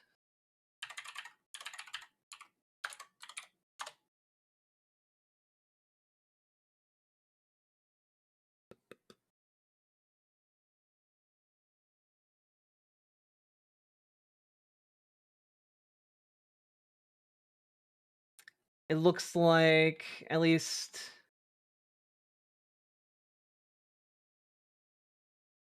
Yeah, it looks like the next round of hands-off protests are April 12th. There are also going to be a 5051 protest on April 19th. And look, if you want to keep protesting, keep getting out there, keep being angry, not shut up, not stand down, you have opportunities, whether it's with Indivisible in your local area, or with Tesla Takedown, or with 5051. Just make sure you're turning out with other folks, okay? We have the ability. We can make this happen. And I hope you'll all join me. What's the Jack to do? Organize with me and you. Our collective action will help to see us through. No, our hope isn't gone. Resist Trump and Elon. Oh, ooh, what's the Jack to do? Oh, ooh. Media Breakdown, thank you for the $20 super chat. I very much appreciate that. But folks, go over to Indivisible. You know, go take a gander at mobilize.us/indivisible. Okay. And here's a link in all of the chats. Here is a link to the April 19th organizing.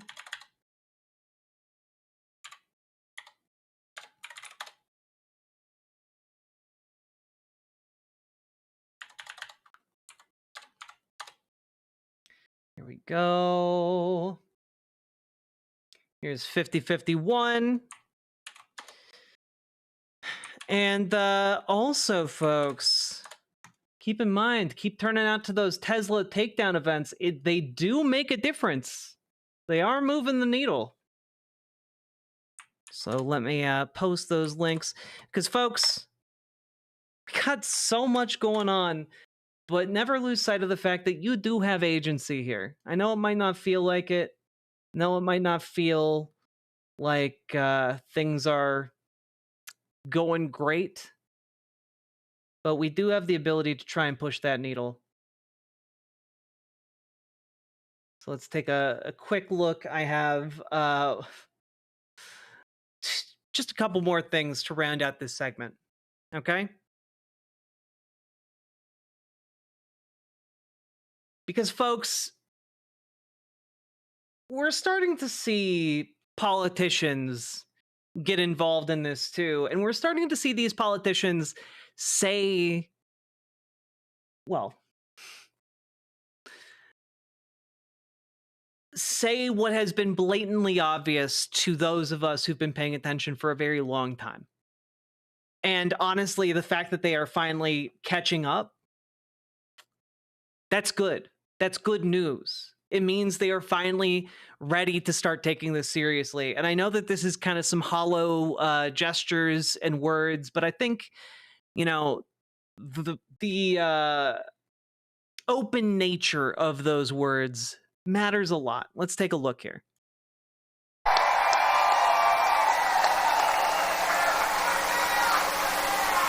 This is what kicking the shit out of fascism looks like. This is what it looks like. Best sign from Rochester, New York was a septuagenarian guy with four We've emojis: seen a lot of Trump's face, Elon's face, a pair of pants, and a fire. This is what kicking the shit out of fascism looks like. This is what it looks like. You know, I'm glad that he's calling it fascism. Like, yeah, he did say the swear word, but like the big thing there is that he called it fascism. This idea is gaining more and more traction. They are fascists. Is it really what it looks like? Turning out hundreds of thousands, if not millions of people to protest? Yeah. OMG, is Trump the 100th level boss that pulls all together? No.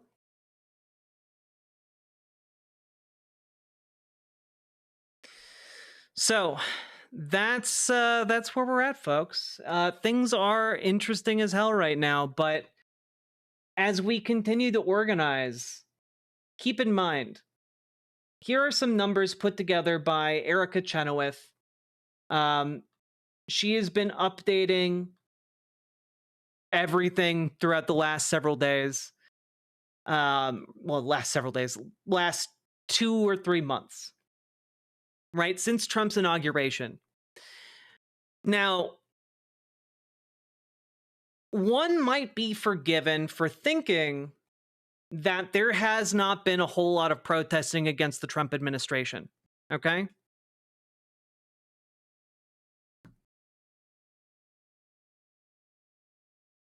However, you would be wrong. In fact, we are now up to approximately 3 times the number of protests compared to this time in 2017. We're now at not just double, we're at triple the number of protests.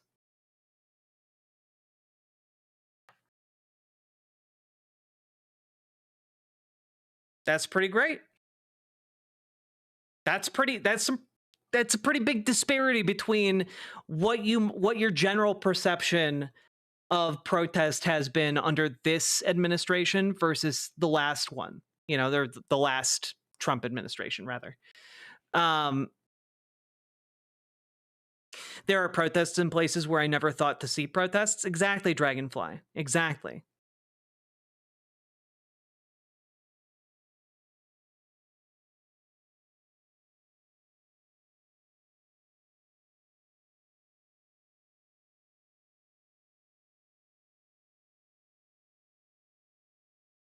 It's a damn good start. I agree. I agree, especially considering like the Women's March during Trump last time around really really set a bar for mass demonstrations in the United States, and we are surpassing that bar.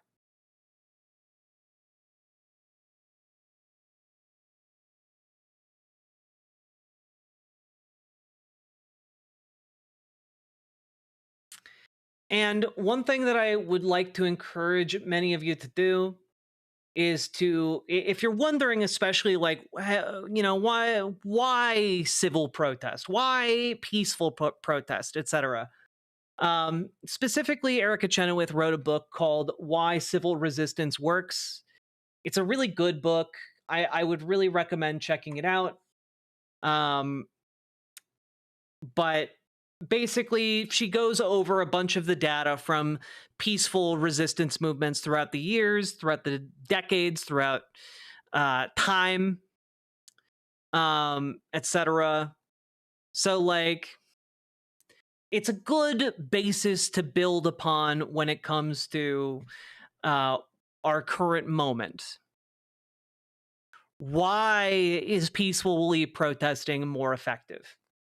Which is, by the way, statistically the analysis and conclusion that Erica Chenoweth comes to.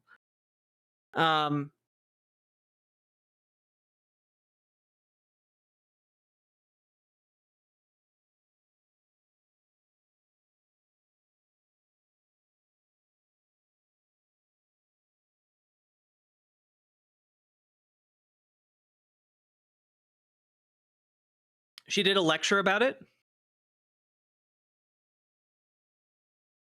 Well, we'll have to take a look at this. Possibly in its own segment.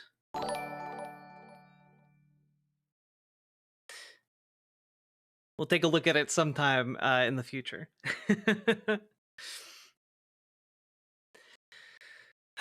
Media Breakdown, thank you for the $2 super chat, and go for it. One more spoof, indeed. But folks, stay peaceful, stay hopeful, and remember that you do make a difference when you turn out to organize. When you get one extra person to go to the protest, you are making a difference. You're building something important.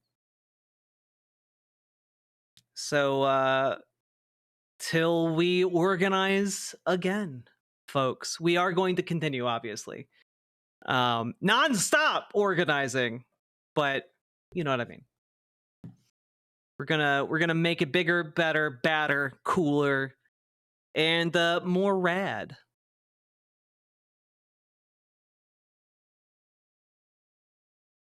Let's go. Oh, hell yeah. You got your introverted friend to come with you? That's adorable, Dare Dragon Warrior. I bet you made sure they got lots of snacks and water.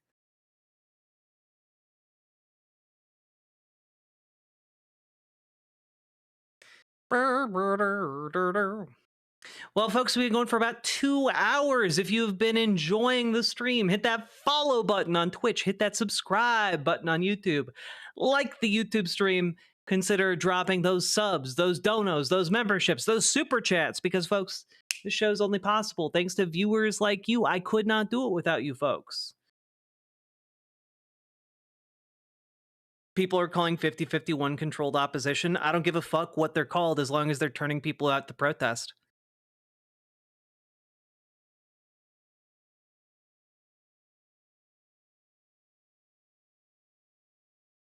Like that, it also doesn't make sense. It's literally not controlled opposition if people are turning out to protest en masse. It's poorly controlled opposition.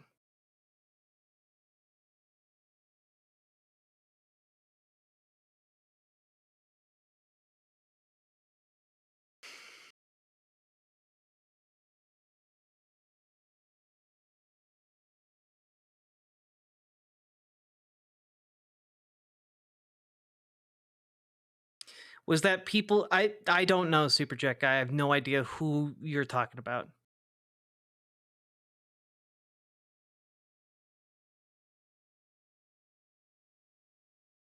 Oh, people are calling it that because the organizers are said to be nice to police. Oh, okay.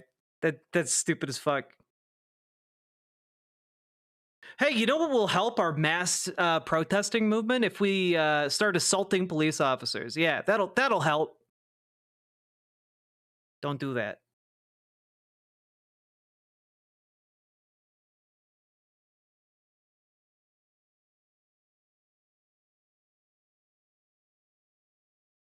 Yeah, you mean the organizers of the event aren't stupid? That's crazy.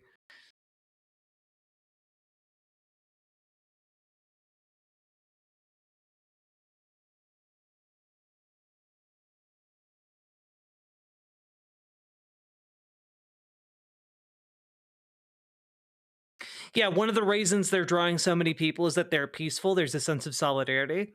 Well, yeah, the other advantage of it being a peaceful protest is you can bring like kids. You can bring like, like it can be like a community event that turns more people out. It can be more akin to a massive party than like people gearing up to like, shoot the police or shoot, like that's, you don't want that.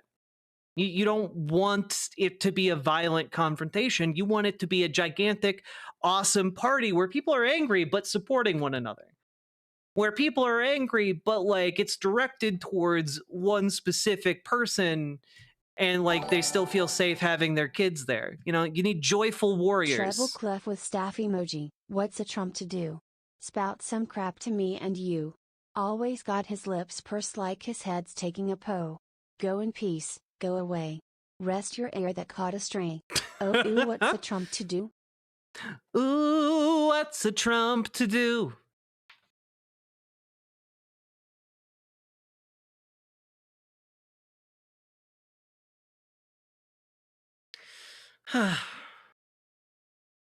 Did you hear someone suggested bringing bouncy castles and singing instead of shouting so that her kid wasn't bored? That's such a great idea. What's a Trump to do?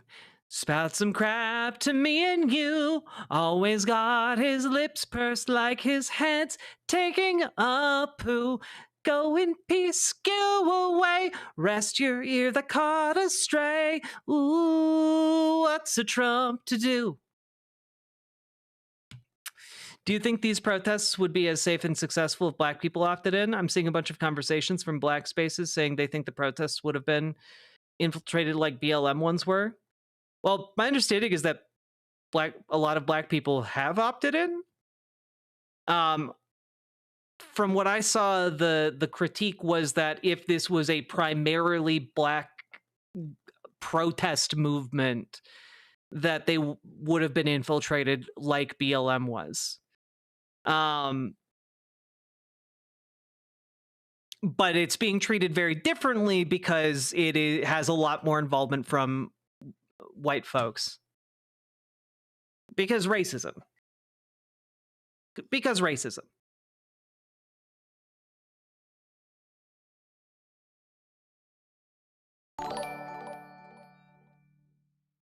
All protests are actually controlled opposition, so don't protest at all. That's the real way to stick it to the man. Marxist, not anthropogent. Yeah, the real way to participate is not participating.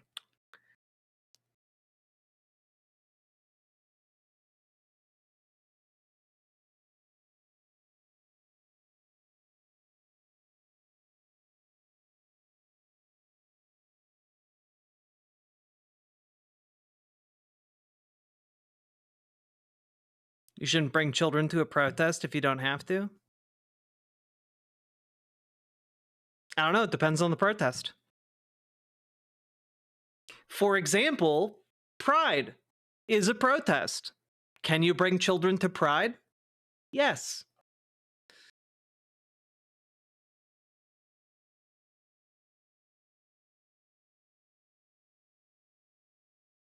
I agree with that take, to be honest. I'm Black myself, and I'm definitely taking a step back. I support the effort, but don't feel safe getting super involved. And that's also a thing to take into account, for sure. Like, personal safety is a really big concern, especially as things get worse in America. But Jack, I saw a picture of 1952 that's unrelated to Pride. How should I feel? I can't tell you that.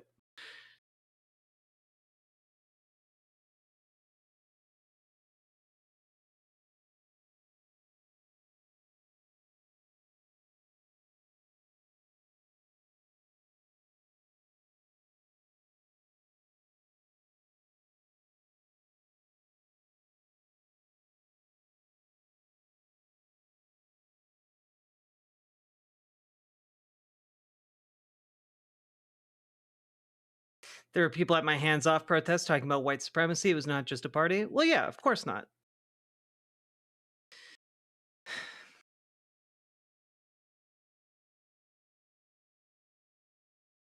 I've never looked at Pride as a protest. It literally started as a riot.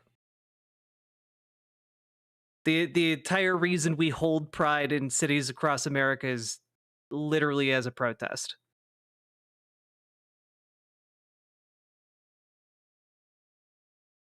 But the reason it's a successful one is because it's a party. People like parties. People like the protest.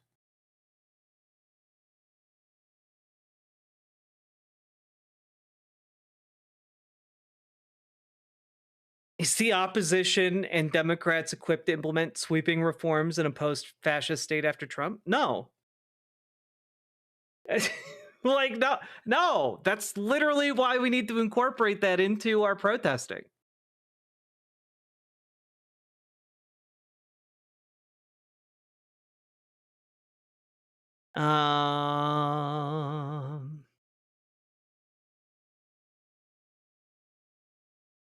Yeah, the kids can come, but the whole meaning behind the protest can't be diluted to.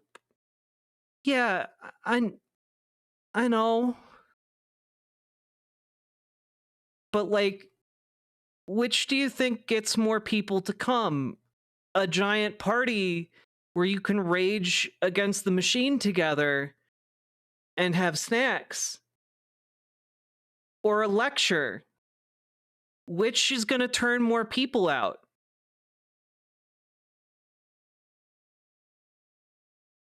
It's you want it to have party elements so that people have fun.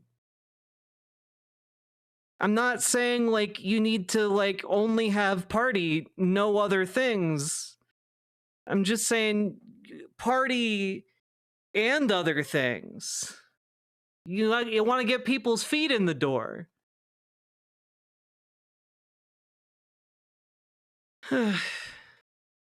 People like snacks. People like parties.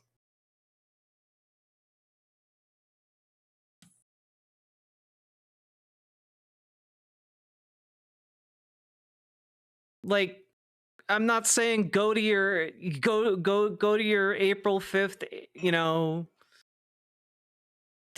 pro-democracy protest and not talk about democracy and only drink a ton of beers and then like, I don't know, go fight someone at the tailgate or something. I'm saying like, you want it to be fun. You want it to be welcoming. You want a lot of people to show up. And frankly, a lot of people don't show up if you look at someone and say, fuck you. You're not being serious enough.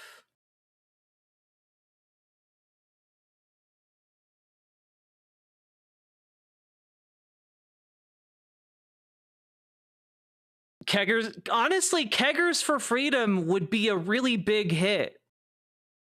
Honestly, Keggers for Freedom, like All barbecue. resistance movements have violent elements. Sometimes a single event starts conversation, then the pacifists make the argument. Stonewall baguettes Harvey Milk. It's true. However, here, I'm not advocating for any of you to get violent in any way whatsoever. Just to cover my ass. But yes, that was one of the reasons why Martin Luther King Jr. was very successful. But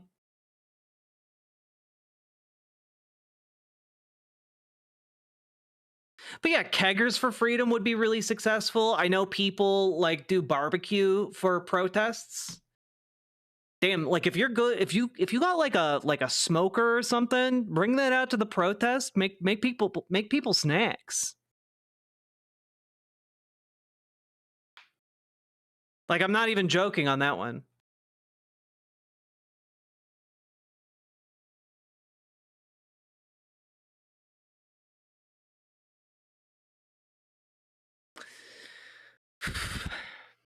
Jack wants to cover her ass. Did not happen in the lingerie marketing. Did not happen today. I literally did a photo shoot in lingerie today. With my ass out. Thank you very much. Okay, yes, my ass was in the lingerie. It was not out. It was very tasteful. It was very tasteful and erotic. Thank you very much. That cover your asterisk moment was sponsored by Imogen Olivia. Do you need to cover your asterisk? Paladin, ImogenOlivia.com. Paladin lost as I was finishing that up. Donated $5 to plug ImogenOlivia.com. Thanks, Paladin.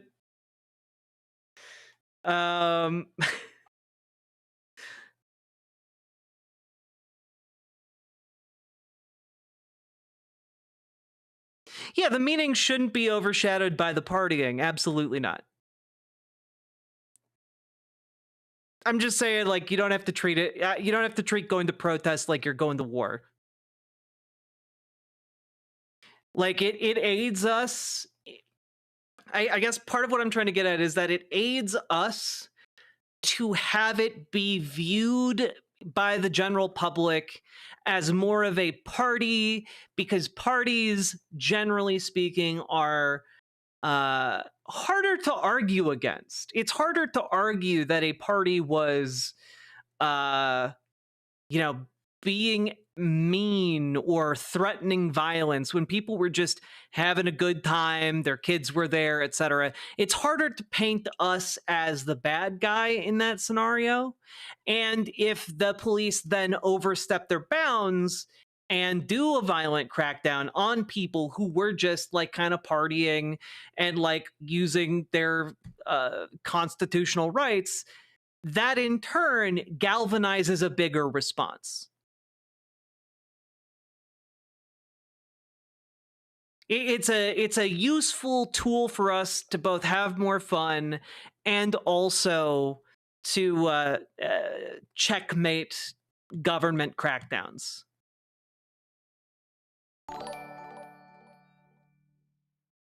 A good tactic is when your people enjoy. Saul Alinsky, Rules for Radicals. True. Any revolution worth having is has dancing. What is your opinion on how to handle confrontations like the one that happened in Lafayette, Indiana? I don't know what happened in Lafayette, Indiana, so I'm not entirely sure how to answer that question.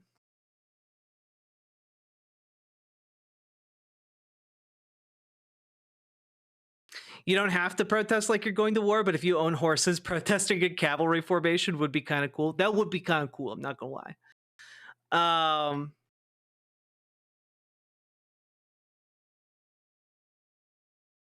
I haven't seen any stories about violence yet. Nah, the most violence I saw was like a guy got arrested for like brandishing a gun at like protesters.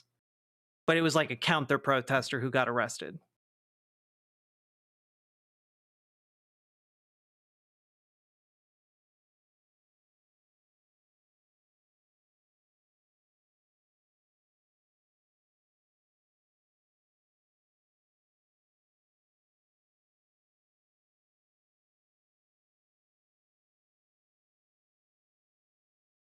The police are blaming the protesters and seeking to arrest them now? Okay.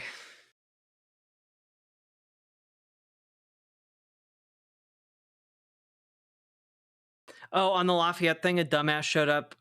Oh, was that? Okay, I think that was the one, that was the incident I was just referring to. They just had him go away and he just had his comfort blankie, AR-15. Yeah, gotcha.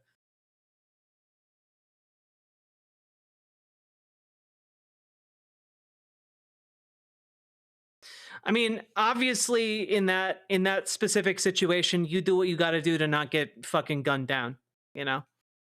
So if somebody gets out of the car and starts pointing a weapon at everyone, like you do what you got to do to make sure you and the people around you stay safe.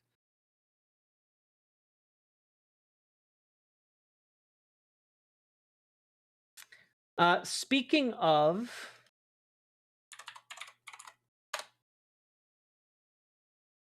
I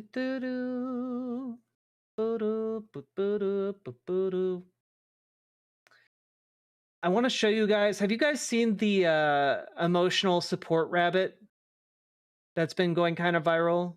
I need to show you guys this rabbit. It's cute as fuck.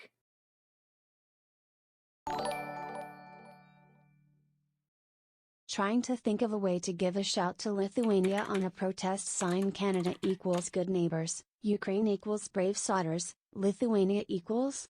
How do I shout out people honoring fallen American soldiers? I genuinely don't. I good allies. You know? I think that's where we're at. Also, YouTube and Riverboat chat just neck and neck here today with contributions.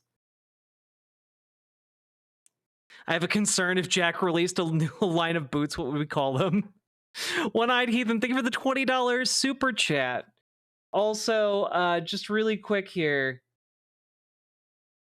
Can we take a moment here to really appreciate? Oh no.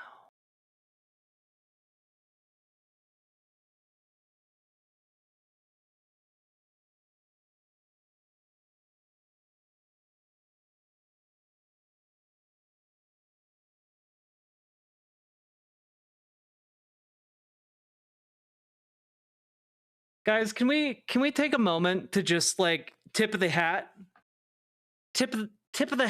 to Derek Guy, the menswear individual who gives men fashion advice. I just want to tip my hat rather to Derek Guy, because that absolute goddamn legend gets under the skin of every far-right, poorly dressed whack job on the internet. And it's frankly incredible. All he has to do is shit talk how a man is dressed, and they lose their minds. In fact, I want you all to see this. Derek Guy says, I got into an argument with a couple of people here a few days ago. I told one guy I'm Asian. I told the other guy I'm white. I told them both to meet me outside Uniqlo. And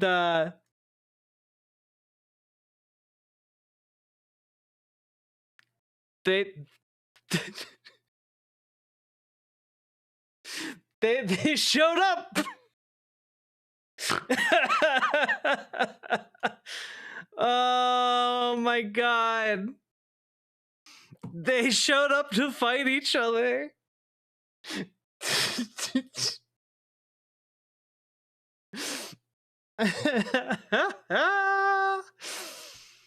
Oh my god.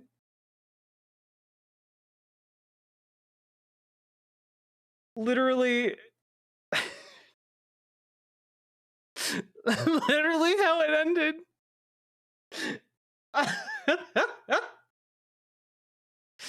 Oh my god. Wait, say it again. Basically, this menswear writer who criticizes conservative fashion because it's bad, told two people that one guy he said he was Asian, the other guy said he's white. Let us cook. And then told them both to meet him outside of a Uniqlo. And they each thought the other was him, and then they fought each other.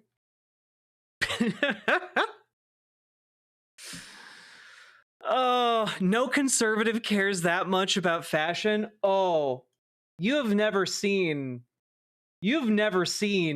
how much these guys care, how much of a shit these guys give. It's honestly incredible. Like, this is just his most recent post, and it's sweater is too loose. And like He just criticizes fashion from these guys, and they go nuts. That, like, because they want to project like this idea of being like ultra wealthy, ultra refined, very, very talented, very masculine, but then like they don't really understand the fashion that they're wearing. And like, for example, here's this one. Hi, DC Drano. I see you deleted your tweet, and now I'm worried you won't see my reply. Can I help you move your overseas manufacturing to the US? And then imagine watching this video as a blue-collar worker coming home to your rented house in a tough neighborhood after being laid off from your factory job because it got shipped to Mexico while you fill out an unemployment benefits form and look for affordable divorce lawyers after your... Hi, Rogan. I agree. It would be frustrating to see certain things online when your manufacturing job has been shipped overseas. I noticed that you don't list country of origin on your website, but you source blanks from Latin America. Can I help you find US suppliers? Like, he literally goes into their mentions and like calls them out for like all these people who are talking about manufacturing only in the United States. He goes in and like calls them out for not manufacturing here because he knows where where the manufacturing is done, you know. It's so good.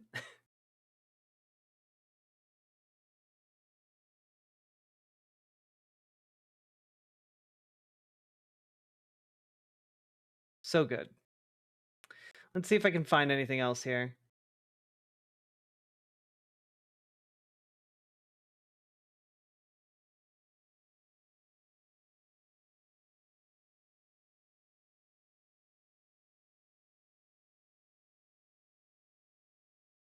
Oh, he deletes some of his stuff sometimes. Sad day. Oh well.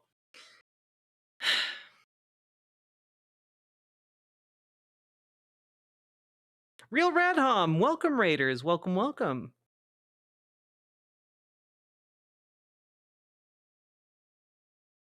Did you see Guy's thread about the tariffs where he gives the advice for right-wing influencers who have overseas products? I have seen that, yes.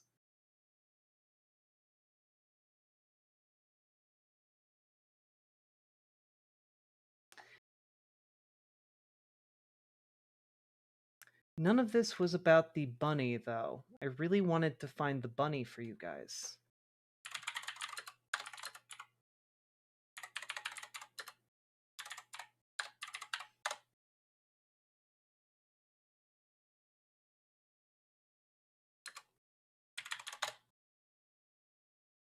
Yes. Found it.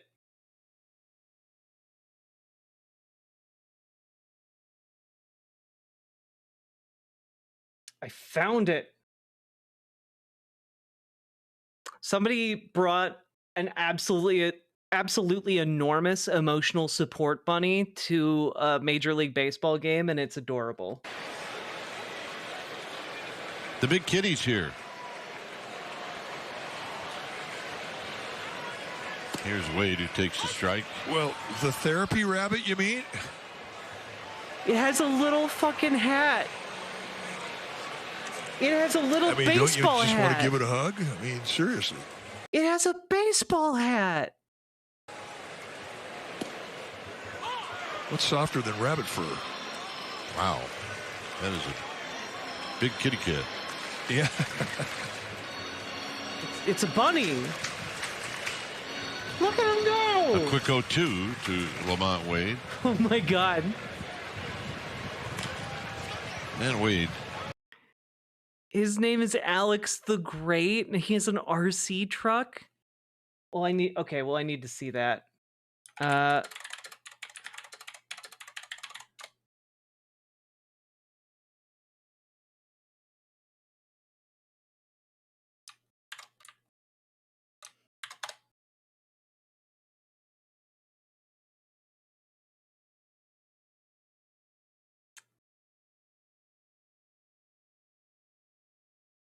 God, amazing stuff.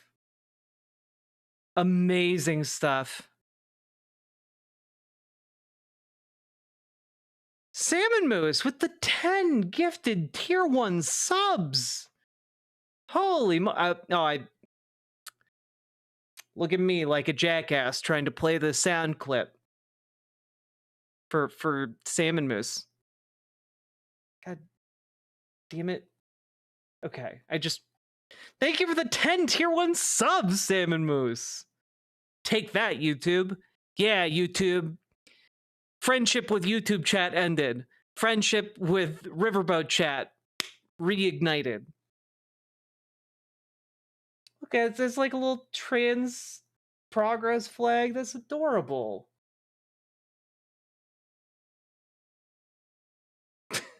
So cute.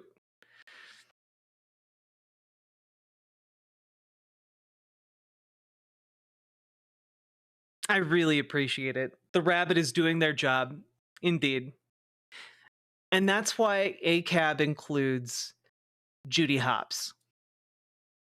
Because not all rabbits are pigs. Anyway, fucking Christ.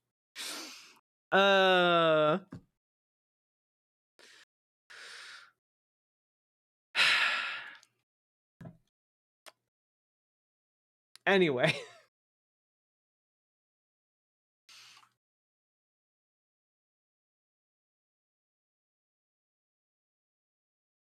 Don't you mean wabbits? No, I don't.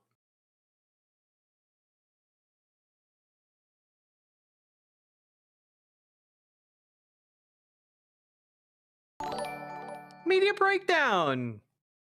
Thank you for letting me be a silly muffin today. So many wonderful people in my life are neurodivergent, and the RFK appointment is truly depressing. I gotta stop because finances, embarrassed smiley face emoji. But it feels good to laugh, red heart emoji. It is A-OK, Media Breakdown. Thank you for the $20 super chat. I really appreciate it. Keeping YouTube chat in the running as well. Thank you very, very much. We'll get to some RFK news in a bit. It is interesting how even though Highway to the Danger Zone is very homoerotic in Top Gun, both leads devoted their lives to swearing they're not gay. Right? Okay, also, I haven't seen Top Gun Maverick. Is Top Gun Maverick... Does it also have a very homoerotic volleyball scene? And if not, why not? Because that was easily, like, the best part of the film. Well, I'm getting conflicting reports here about the homoerotic volleyball scene. Not homoerotic enough? They weren't playing slap ass? They needed to be, like, slapping each other's asses while wearing Speedos or something. Top Gun Maverick had football? Okay. It's decidedly less gay. In 2022, when the movie came out? In 2022, it was less gay?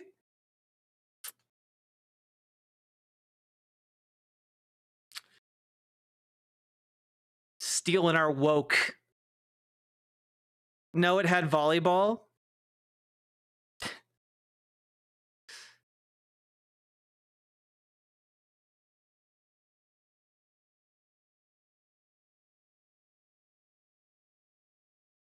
Top Gun is like 500 Pride Parades worth of gayness. Oh, let's not overstate it, okay? Get dangerous.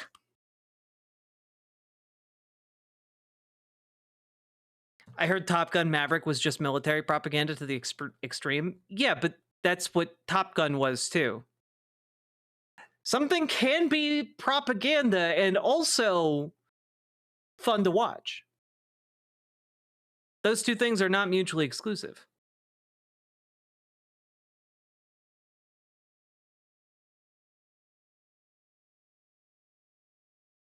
Kind of like how Die Hard is cop apologia, but, you know, it's still fun to watch Die Hard. You know, like Die Hard is a movie that slaps ass. It slaps ass so good, and yet it's propagandaed up. It's dapped up on propaganda. straight up propaganda, though. It is straight up propaganda insofar as the main character is a cop who like single-handedly takes down a building full of terrorists and is a badass while doing it, and also a terrible father and husband.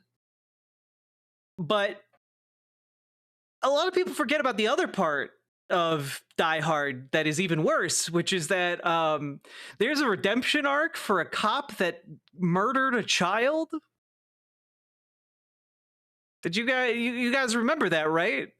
Because I never forget that when I watch that movie.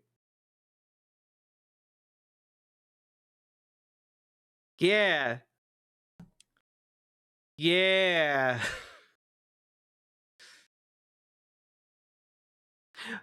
So it's propaganda, but it's still a very fun movie. How homoerotic was Sam and Frodo's friendship in Lord of the Rings?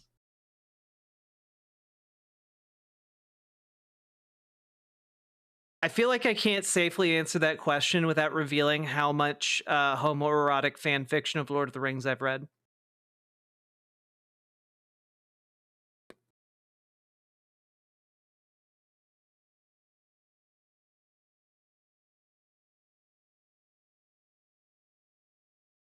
Is No Country for Old Men propaganda? I don't know how to answer that question. It's been so long since I watched that movie. I'm gonna go with no. I'm gonna go with no. Based on my shoddy recollection of that movie.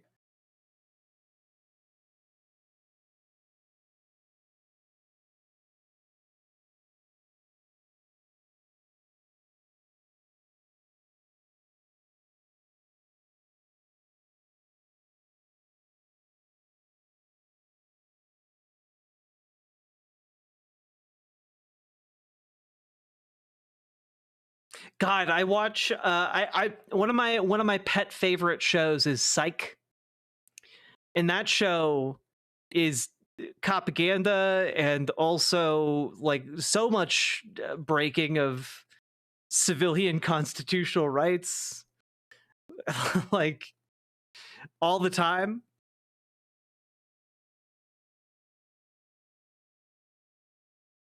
Next you'll be telling me there were gay undertones in Brokeback Mountain.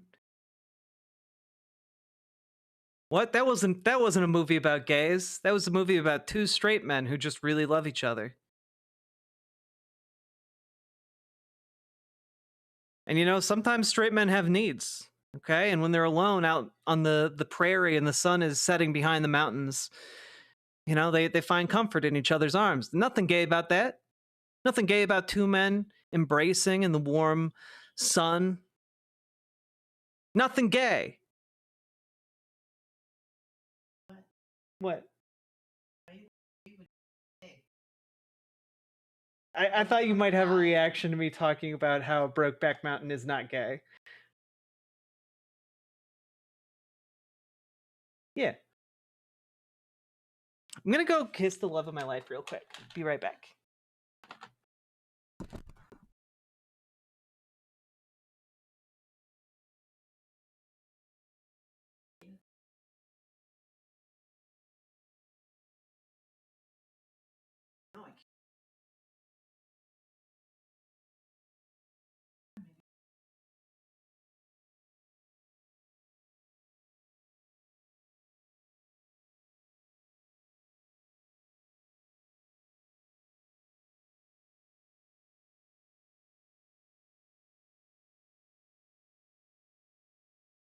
I'm on your couch. You could be here too. I love you. I love you. Love you.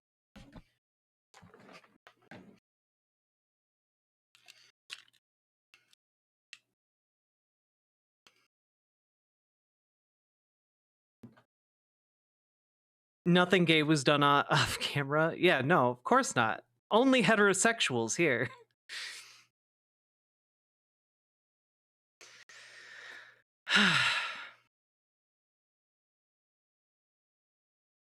I mean, The Lord of the Rings isn't super gay as read, but as performed, it's a little gay.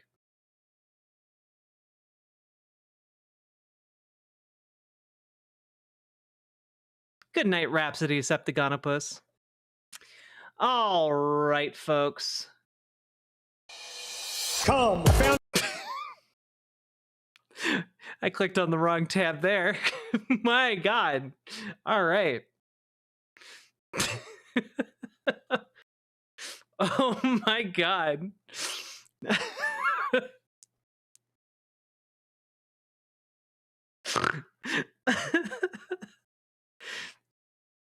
Yeah, why was "come" the only word you heard? It's because I accidentally played 1 second of this song. Come, found. 10 out of 10. What? Good job, Are you going Jazz to Dog. tell me the reason that Kevin Sorbo still suffers from xenophobia is because of the undertones in that show?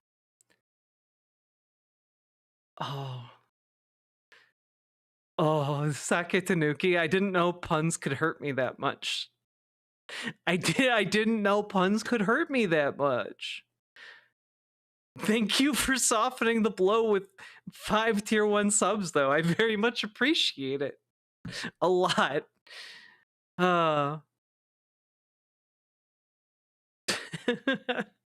What about Comes? Well, clearly, Jazz Dog, that would be the sequel to the Cum Preacher. It'd be the Comes Preacher. Yeah. Wait, what was the pun? Xenophobia. All right. Moving on. Hey, can we talk for a brief second about how cooked Donald Trump's brain is? Like, I know we all know that on some level, but like, can we just take a moment here to listen to him try and talk about baseball? Because this hurt me personally. Year the Dodgers faced down adversity. You entered the playoffs battered and bruised, but not broken. When you ran out the healthy arms, you ran out of really healthy. They had great arms, but they ran out. It's called sports. It's called baseball in particular, and pitchers, I guess you could say, in really particular. But the starting rotation year, the Dodgers. What? He's trying to talk about baseball. I'm gonna play this again. Face down adversity. You entered the playoffs battered and bruised, but not broken. When you ran out the healthy arms, you ran out of really healthy. They had great arms, but they ran out. It's called sports. It's called baseball in particular, and pitchers, I guess you could say, in really particular. But the starting rotation year, the guys.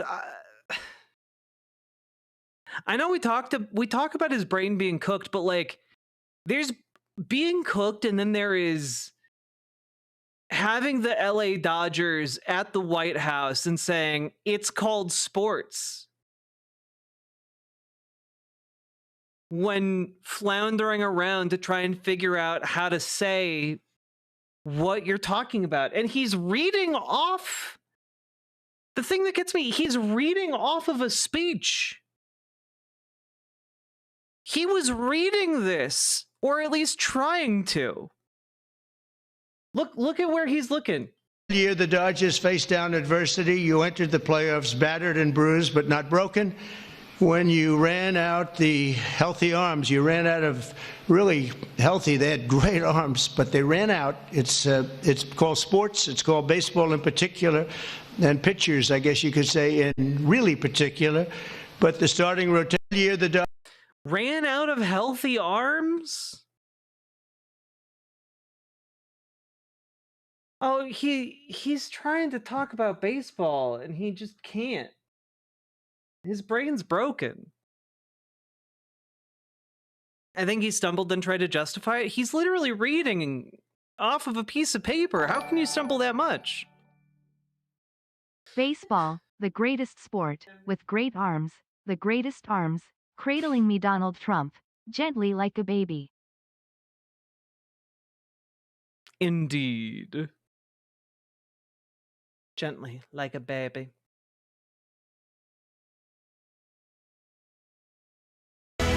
Oh, God.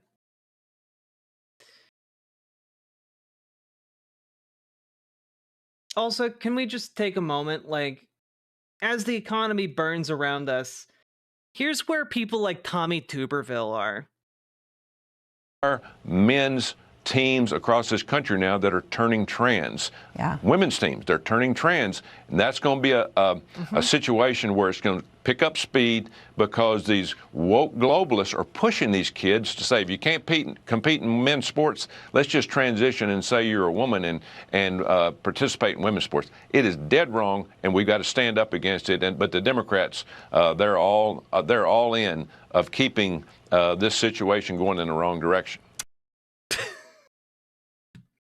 In this guy's world, there are entire teams of boys transitioning to be women and play in girls' leagues, and there's teams of girls transitioning to be like in the boys' league, and they're all fighting each other, and it's all transing. It's the world is on the back of an infinite number of turtles, and all of them are trans. That's where we're at with Republican rhetoric. Like, this man is an elected official in the United States government who dictates or who like helps to like make and shape policy for all of us, and he's here talking like there is even one example of an entire team transitioning collectively in order to get like one up in sports. This guy saw Lady Ballers and thought it was an actual documentary, God. Yeah, Charlotte Widnar, you and I, same wavelength. Wait, same wavelength here. God.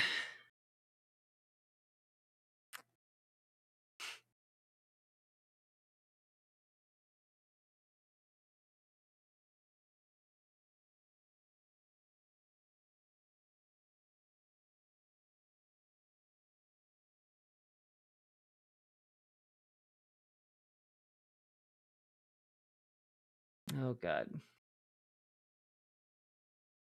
Yeah, we're gonna have to talk about some of this. Fuck me. 1 second, my partner stood up. I need to take advantage of the opportunity while she's vertical. Be right back.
He called himself a hillbilly, wrote an elegy of problem and his trouble as he went back and he doubled down on the fascism and the lies, and then he made a fatal crime. Couch fucker, what's your deal? JD Vance is cut by Peter Attil. Couch fucker, why must he lie? We must stop Project 2025. But in 2005 you wrote back then only one time. I felt femininely when I saw that movie about New Jersey. I don't know what's wrong with me, but I must deny. And that's when J.D. Vance said he wants trans people to go down. Couch fucker, what's your deal? J.D. Vance is cut by Peter Attil. Couch fucker, why must he lie? We must stop Project 2025. At the RNC, he felt maybe I'll be free if I take up on this task, being MAGA starting grass to take over the country. I think J.D. Vance needs a swirly. Couch fucker, what's your deal? J.D. Vance is cut by Peter Attil. Couch fucker, why must he lie? We must stop Project 2025.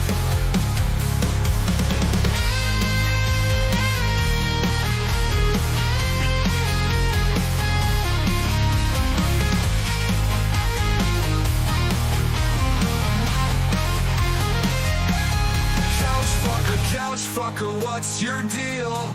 J.D. Vance is cut by Peter Attil.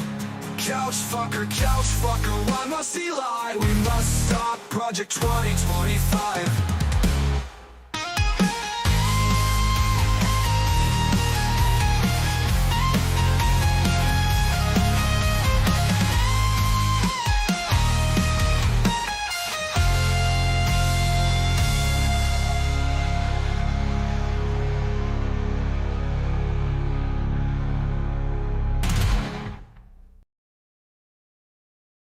Hello, folks. Had to get myself some more water.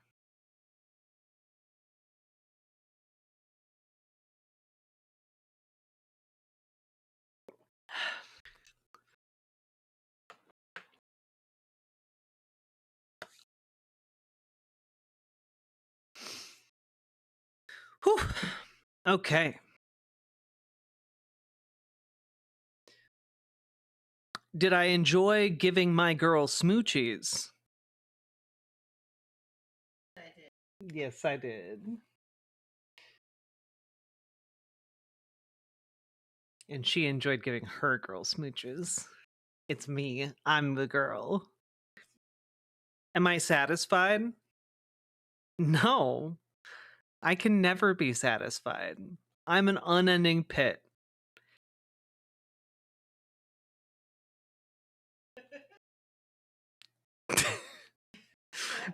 I'm not gonna continue saying what my I'm not gonna keep saying what my brain wanted to say. What? You're never satisfied, I guess. I'm an unending pit that needs to be filled. What can I say? Oh. Oh my god. Oh my goodness. Noted. Criticism received. Oh my god. Please stop. I'm taking it personally.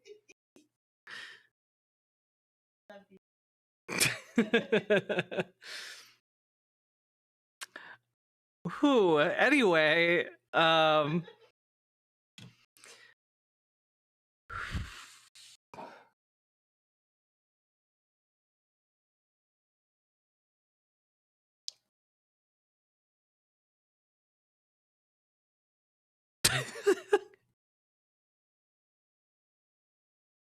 you're never I'm never gonna convince you guys I'm a switch this way.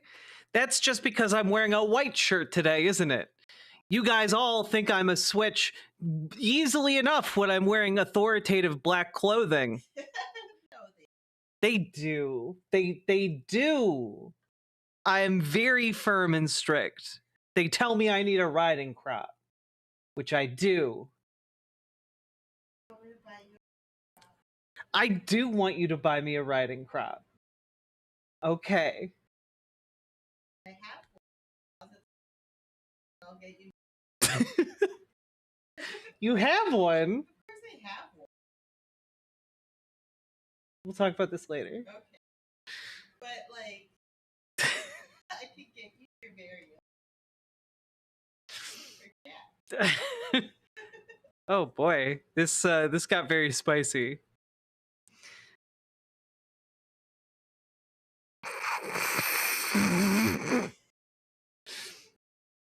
Oh, Paladin, that is not the dynamic, even remotely. Wait. I want to know. Oh, Paladin was posting the "they were both bottoms" meme. No.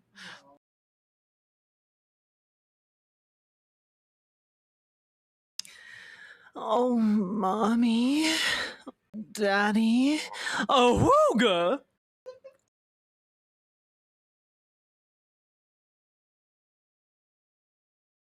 Yeah, I'm not just a Switch, I'm a Switch 2. Coming this summer.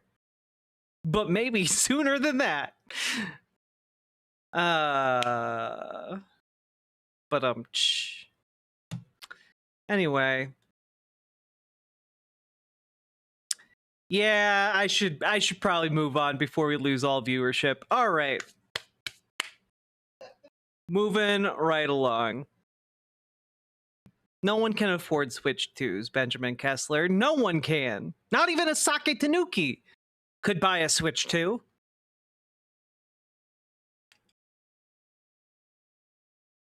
Hello, Bane Kitty.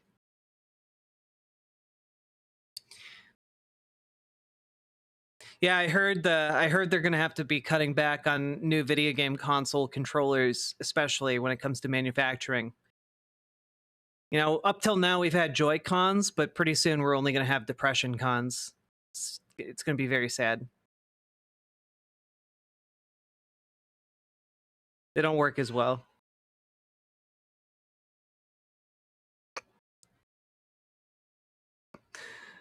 +2, -2. It all evens out, Velvet.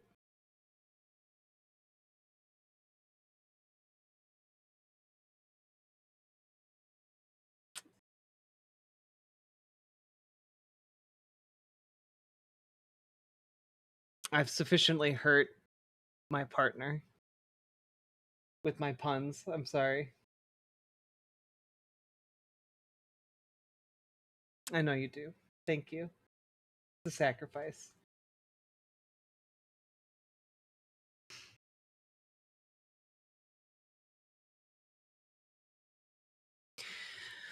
Whew. How much worse than 2008 will this be? Remains to be seen, but the answer is a lot worse. Let's go. Time to talk about the economy. Imagine like a little rainbow effect between my hands and sparkles. The economy. Specifically to answer all of your questions, your burning questions about how bad will this be? And well, I've got answers for you, unfortunately. I don't think you're gonna like them very much. So, here we go. You guys ready?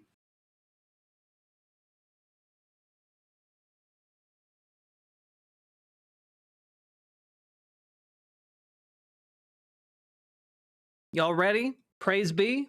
Let's go. So, folks, we are in a bit of a downward, I believe the technical term for it is economic death spiral. And things are going to get worse considerably. There's not really any sugarcoating it.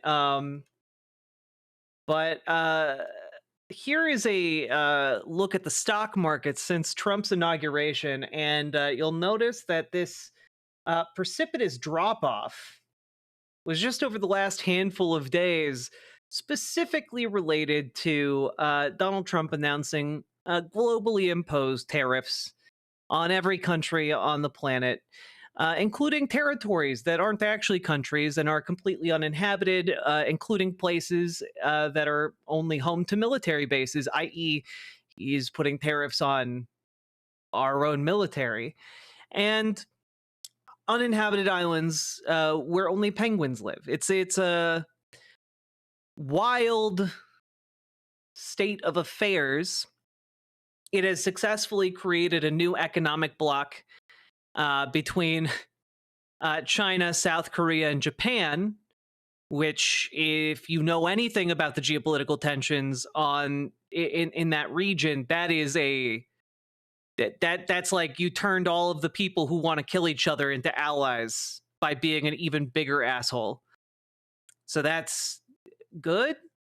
And we've essentially, as the United States, we've pissed off basically every single one of our allies. The European Union is closing ranks, is seeking to impose a reciprocal 25% tariff on the United States.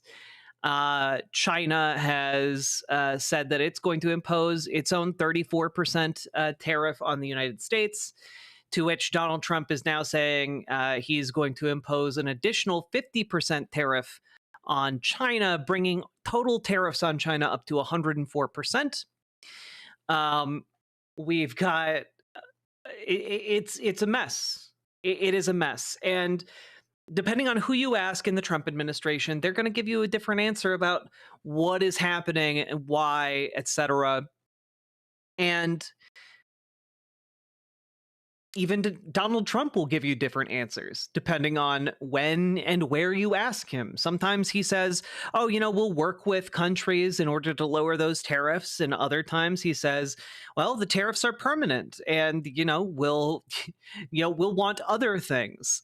And there's nothing really going on here negotiation wise. There's nothing that these countries can do to negotiate a better position, at least not right now, seemingly. And it's it's really bad, guys. Here is, well, this is how bad it is.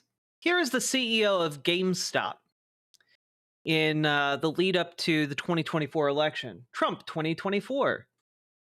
Trump is the shit. Donald Trump. Trump 2024. Trump 2024. Trump.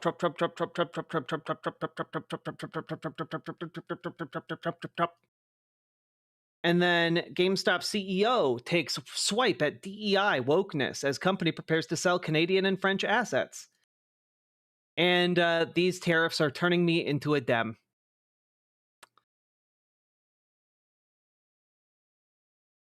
This is what we are. This is Matt Binder's post. Yes, Matt Binder caught this for sure.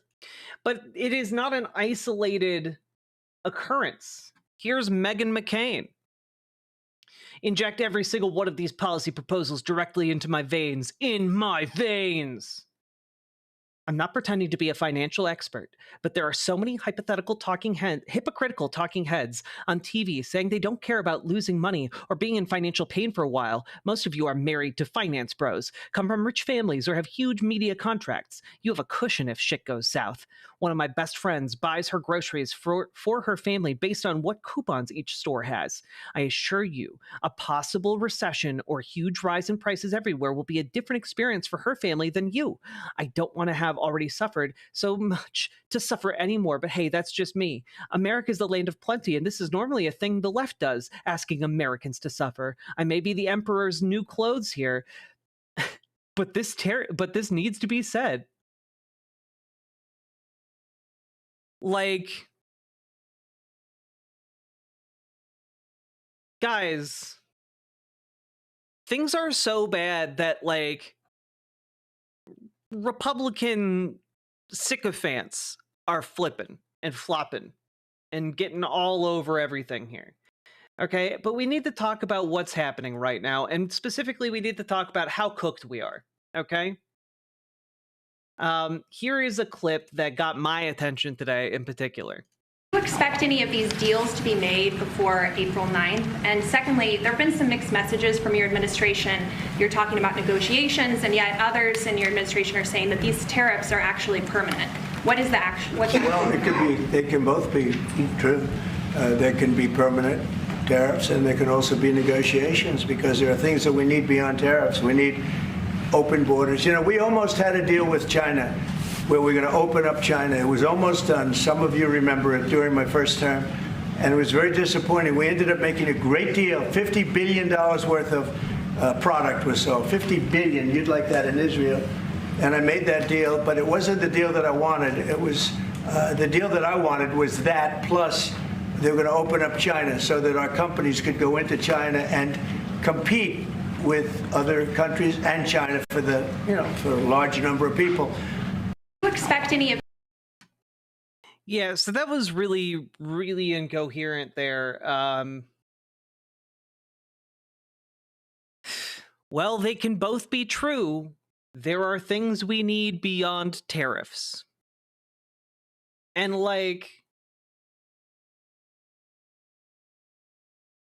I want y'all to understand that essentially there's no negotiating out of this. There is no thing that Donald Trump wants that any country could give him, and then he wouldn't just say, more, please. You know? There is no satisfactory way to appease him.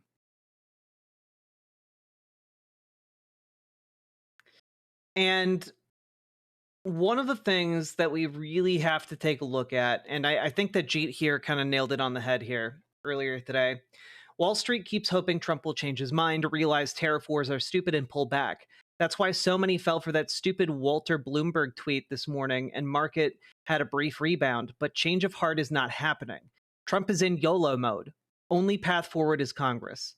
Thinking Trump will change his mind isn't unreasonable. In first term, he was reined in by moderate GOP, but reality is in Trump's second term, most likely can't run again. This is his last shot to achieve his goals. YOLO. He's had stupid trade deficit fixation since the 1980s. Now, this is true. All of the stuff that Donald Trump is like, oh, well, we need to impose tariffs because of trade deficits. And trade deficits, by the way, are not tariffs. They are not other countries ripping us off. But that doesn't matter if it's an idea that has been ingrained into his soupy brain for the last 40 years. It doesn't matter if it's not true. It's stuck there in his primal monkey brain, right? And what he's doing is pulling a Leroy Jenkins. Unironically, he's running in, God damn it, Leroy, and he's going to get all of us ruined and killed, you know? And it is something that he genuinely believes. He is genuinely this stupid. There is no 5D chess here. Other people around him may be trying to make it seem like that or maneuver him in ways that make it look at least like it's very intentional, like he's getting something out of it, but that is not the case. It is brute mafioso tactics, That's it.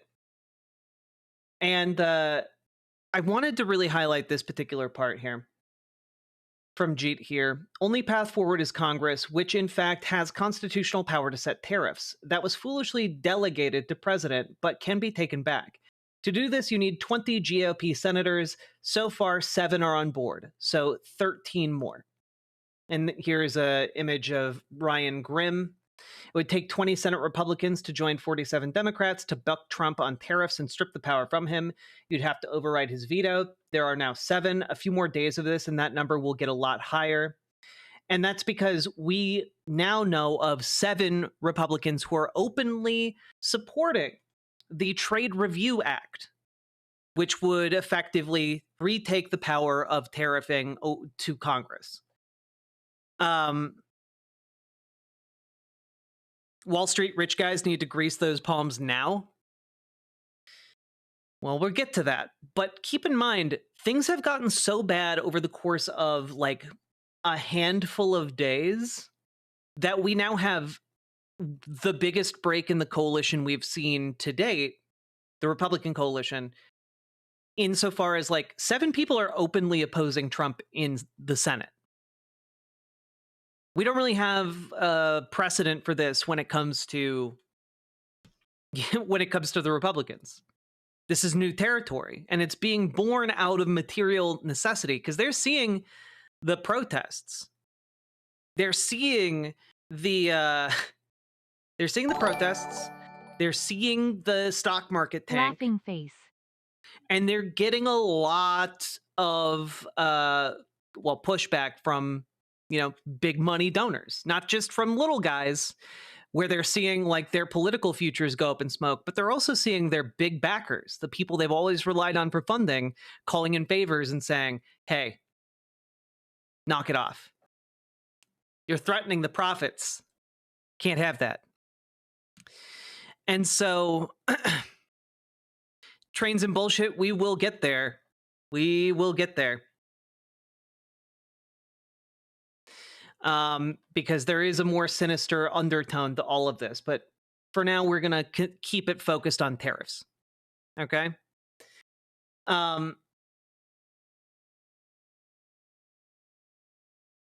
Here is kind of where we're at. Here's a piece from the New York Times. After a blowout week, Wall Street decision makers brace for more chaos. The financial titans who backed Trump are now dealing with the fallout from his tariffs. They've spent the weekend surveying the damage of last week's major sell-off. There's one part in here I really wanted to highlight here. Hedge funds tallied up their losses and bragged if they only lost a little. Bankers and lawyers tore up already sparse calendars for deal making, reasoning no chief executive would risk a big merger or public offering soon. Major banks played out emergency scenarios to guess whether one client or another would fail in the cascading effects of an international trade war. Bankers, executives, and traders said they felt flashbacks to the 2007-2008 global financial crisis. Yeah. It's not great here, but let's take a look.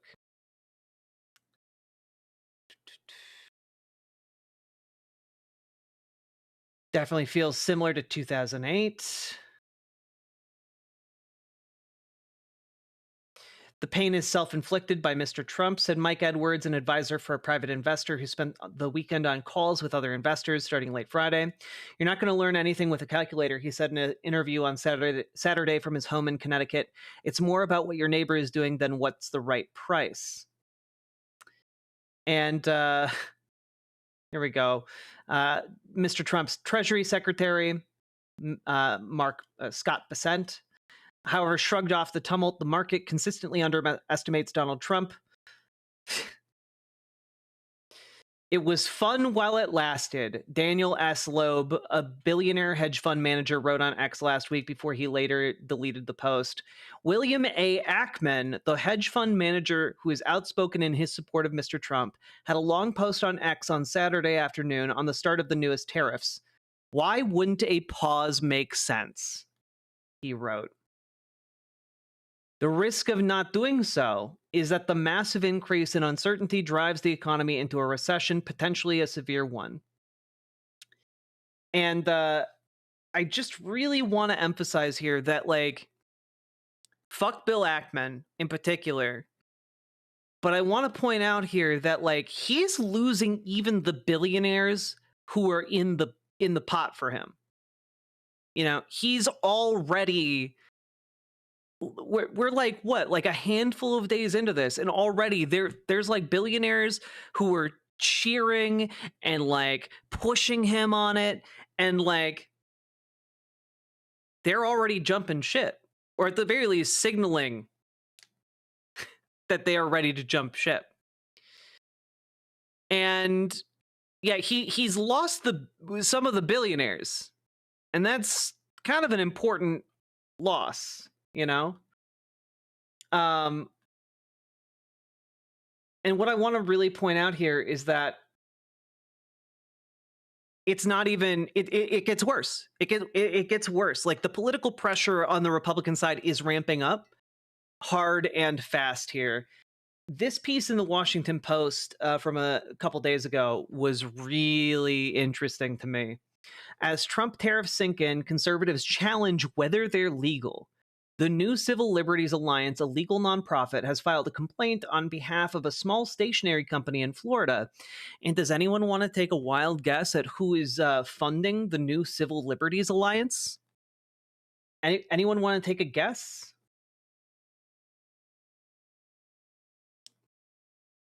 The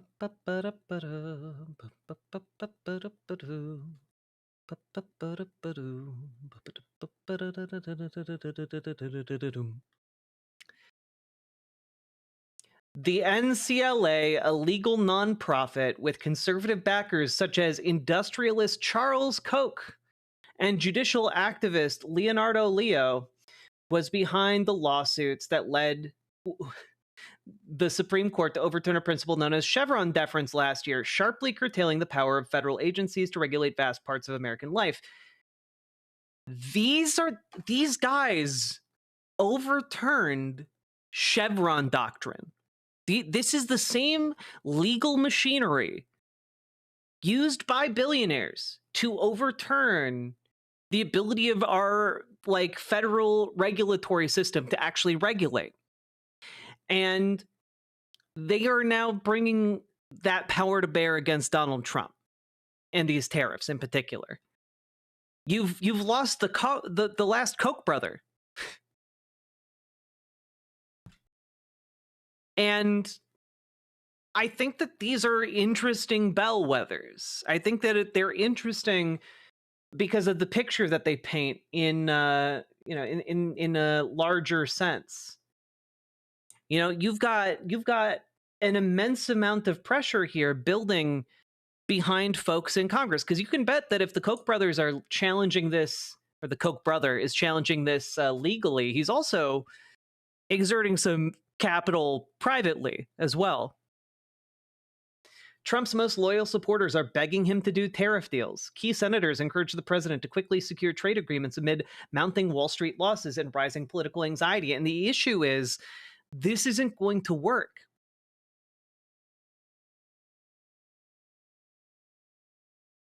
This isn't going to work because they don't want anything. Like, the Trump administration doesn't want anything. It's literally like the mob bosses and Joker in The Dark Knight.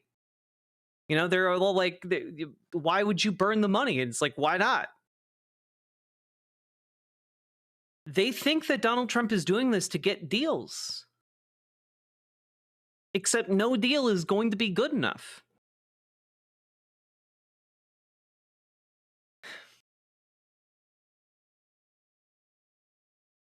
And a lot of these senators are really hoping that Donald Trump will back down so they don't have to try and fight Donald Trump, because they're all scared as hell.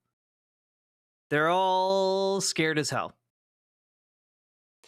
Yeah, exactly, GamerG. The fact that 7 senators have already broke from Trump on tariffs shows how insane this is. There are never 7 GOP senators who break from Republicans on anything. And it kind of indicates to me that as the week goes by and damage increases and reciprocal tariffs go back and forth, I do think that the pressure is going to mount. And specifically, guys, one thing you have to keep an eye out for is the fact, let's take a look here.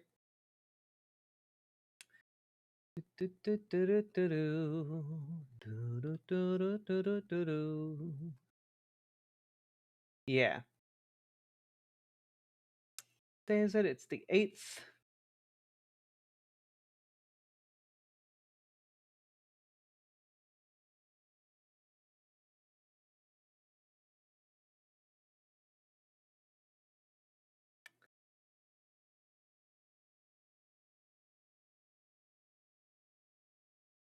Yeah, I believe they are out of session for the next couple weeks. So basically, guys, what's going to happen here is that Congress is adjourning for a couple weeks for their spring break. Both the House and the Senate. When they come back that first week of March, if things have gotten worse, and they are almost certainly going to get worse, there's not really a scenario in which they get better here. We're going to see what happens. It's April. I know it's April.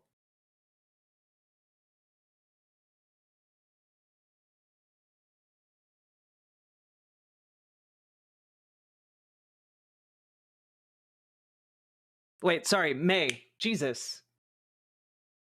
God. Okay, real quick. For whatever reason, my brain does not keep the months in order in my brain. So what I need to do every single time I say the month or like list another month in order is do January, February, March, April, May, June, July, August, September. I can't do it. If I don't start at the beginning, I can't do it. You guys understand, right? Okay, cool. Basically, folks, they're going to come back first week of May. And if things have not improved, there's going to be an enormous amount of political pressure on them to act. So they're basically going to be playing it. They're going to be playing it pretty close to the chest until then, is my guess. Even people who want to break with Trump are probably not going to do it publicly until that first week back in May.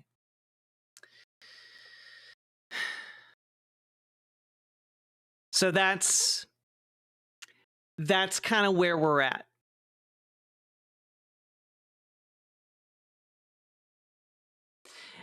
And it's going to get worse. It must be so humiliating to have defended this guy for so long, only for this humiliation ritual as a reward for winning, right?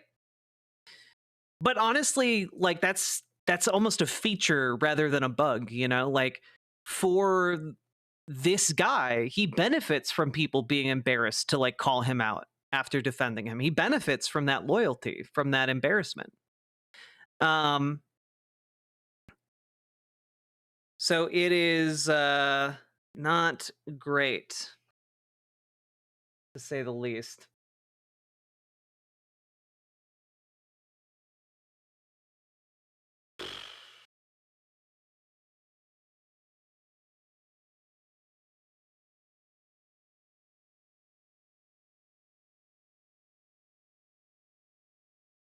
Oh, sorry, not the first week of May. They come back April 28th. That's my B.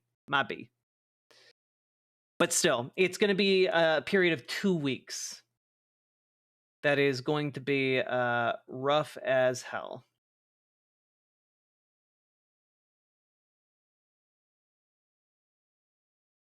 Sorry, I didn't have the right schedule in front of me, guys.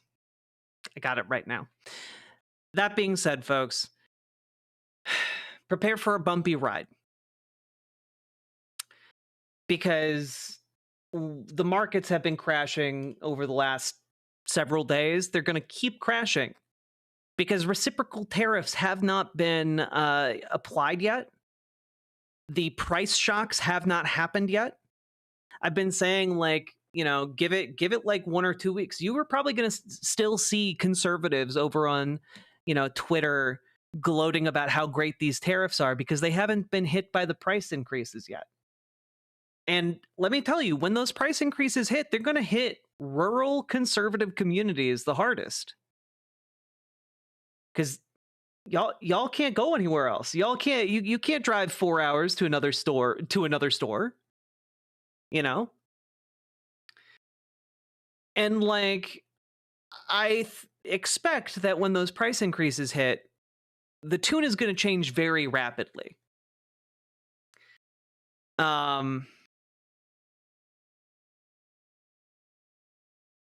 Yes, Rainbow Krampus. That is exactly how insane it sounds. A 104% tariff on 60% of U.S. consumer goods. Yes.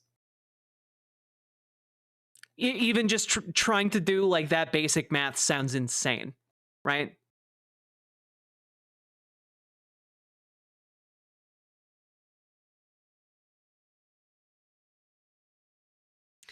So we have these tariffs going on. We have mounting political pressure.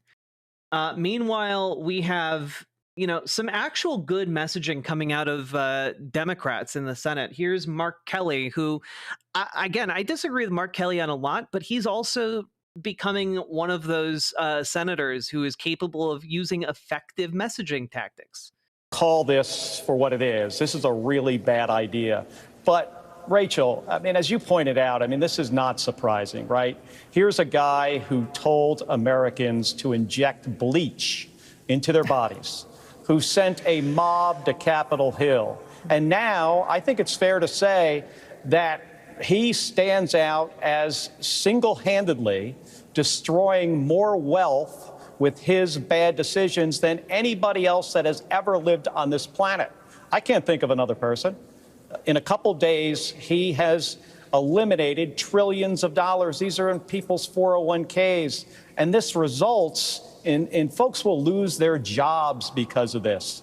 Companies will have to restructure. People will be out of work. They're not going to be able to put food on the table. They're going to lose their homes. All because Donald Trump, as you pointed out, is listening to an economist that doesn't even exist, that Peter Navarro actually made up. I mean, you can't make this stuff up. I've been looking for a real economist that says this is a good idea. I can't find one. The only people that say this is a good idea work directly for Donald Trump. Yeah. I just keep thinking. Call this. I mean, that's some good politics right there. That is good political messaging. And it's accurate. It is likely that there is no one in living memory who is responsible for wiping out as much wealth as Donald Trump. It is, yeah.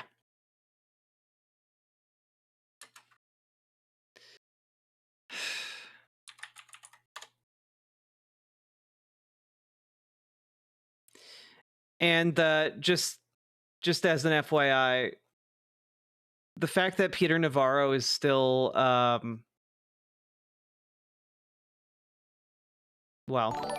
in any position of power is ridiculous. I honestly think some of the sycophants will ask us to imagine our food like the Lost Boys scene from Hook.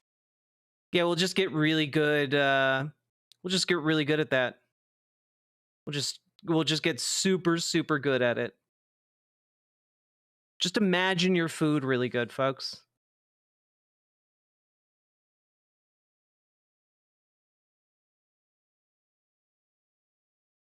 God. It's all so stupid. This is where they're at, though. They're literally saying, oh yeah, all these laid off bureaucrats, they'll just get jobs in the factories that don't exist. That's literally what they're saying. Look at this. Scott Bessent is saying like, oh, it's okay. We'll have a big factory workforce because all of the laid off bureaucrats will just go get a job in a factory. A job in a factory, a job they're completely untrained for and in no way located for, and also in factories that cost billions of dollars and haven't existed and won't exist because no one is going to build a factory here right now because these tariffs are insane, because it is not a stable economic environment in which to build a factory. It's literally just learn to code, except like it's even dumber than that. It's just learn to be a factory worker at the imaginary factory. Like at the very least, computers exist to learn to code on. You can't go train at the imagination factory. It doesn't really work out too good. right? Guys, it's so bad. It is so unadulteratedly bad. Considering the new age to Nazi pipeline, I expect they are betting on all of us becoming breatharians. I wish I didn't know what that meant. Guys, I want to show you guys how bad things are right now. With something I've never had to show you guys before. Are you guys ready for this? What do you make of the present President of the United States and his tariffs? It's painful to see what a ruinous decision from back in the 1920s being repeated. Now, insofar as he's using these tariffs to get very strategic things settled, and that he is satisfied with that. But if you set off a worldwide trade war, that has a devastating history. Do you have any idea how bad things have to be for me to like show you guys that even Thomas Sowell is coming out and talking about how terrible a decision it is for Donald Trump to ignite a global trade war? They wheeled him out.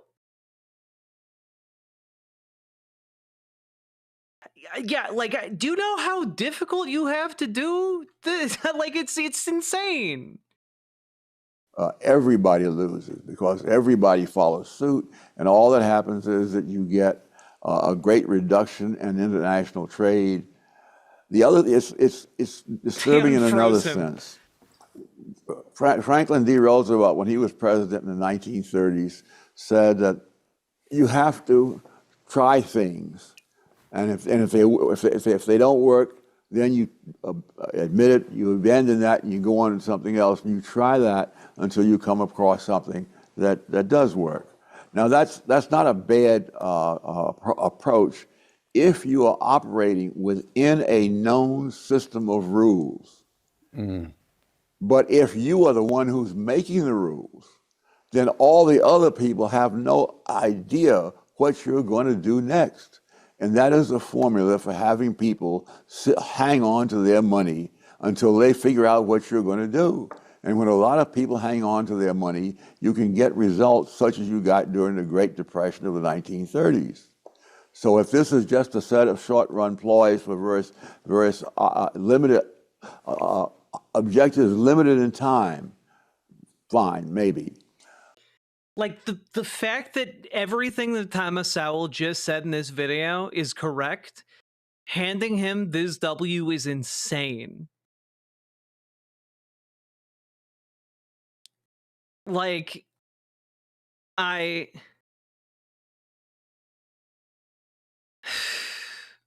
makes me so mad. I hate this motherfucker so much. But Mr. Malachite is 100% correct. We are in everybody disliked that territory as far as the economy goes. If this is going to be the policy for 4 long years, that you're going to try this, you're going to try that, you're going to try something else, a lot of people are going to wait. We're literally in the Lord of the Rings Return of the King meme. I never thought I'd die fighting alongside Thomas Sowell. I think what happened in the stock market recently, when things came down about substantially for quite a while, and I note that. How about die fighting alongside a friend? Fuck, man.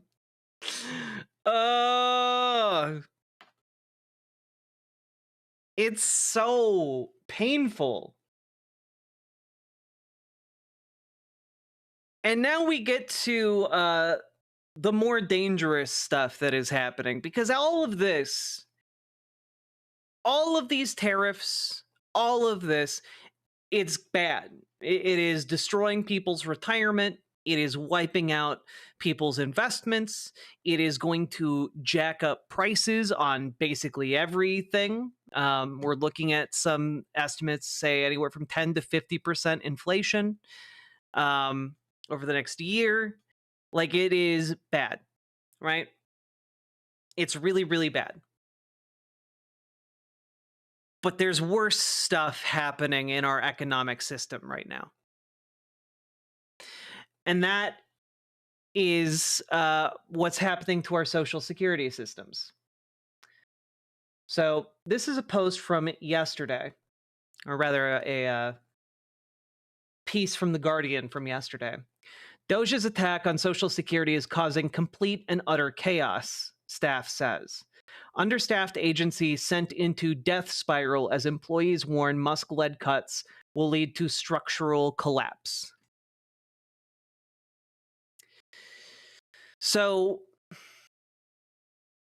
to basically everything I've been talking about over the last few weeks when it comes to the idea of basically cutting Social Security by rendering it inoperable is coming to a head.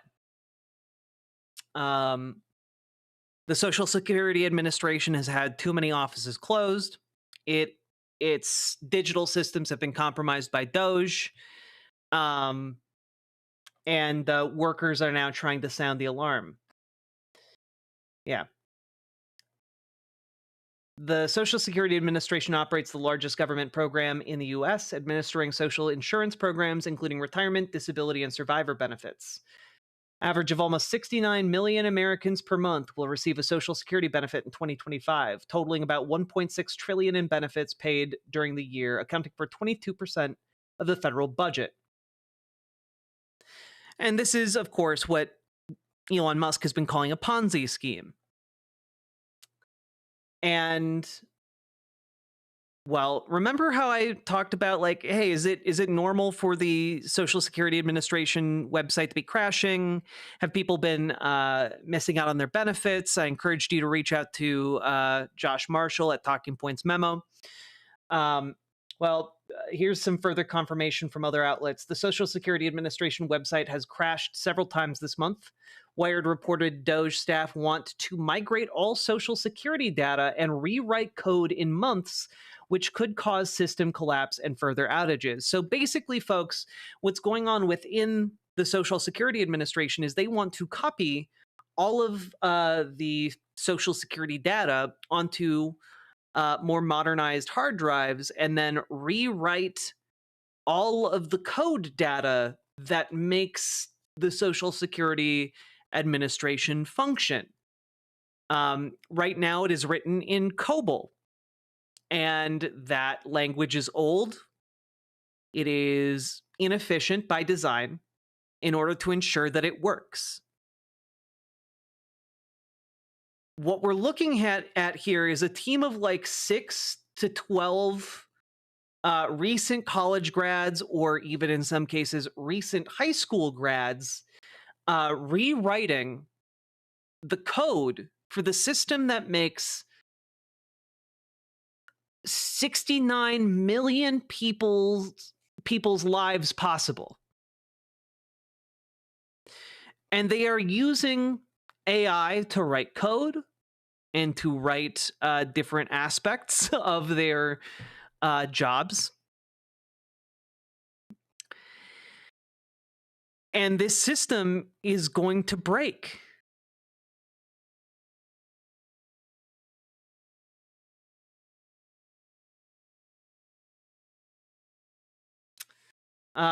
Staff has been getting fired at a very fast rate. Currently, the plan is to eliminate 7,000 jobs to bring the amount of staff working at the Social Security Administration down to 50,000. Well, let's just take a look here. Let's take a couple of quotes. It's been a lot of craziness, a lot of foolishness until they get rid of Doge and the person in office right now. The Republicans actually get a backbone. And the Republicans actually get a backbone and stand up for something for once in their lives. Things are just going to be complete chaos. That's really the best word to describe Social Security Administration right now. Just complete, utter chaos, the worker added. They couldn't understand the coding, so everything they said the Social Security Administration was doing illegally, they weren't. common sense is something they lack. They don't know what they're doing because they literally do not have people in Doge that understand the COBOL programming language. Again, this is why you get Elon Musk saying that people are 150 years old. That's because the code of COBOL defaults to, 1875 if there is no birth date. And there are people who are alive who just don't have birth dates in the system for various reasons. It is bad.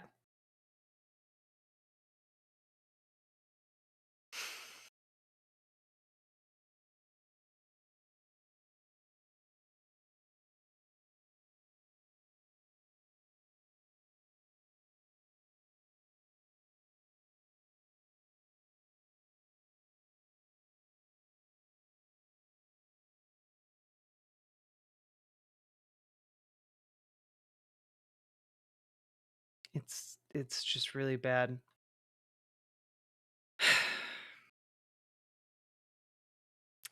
He said he's concerned the situation was creating a negative feedback loop where as more employees leave, more work is put on those remaining, depressing morale and inducing more to leave until the agency ends up in a death spiral with staffing, inducing office closures.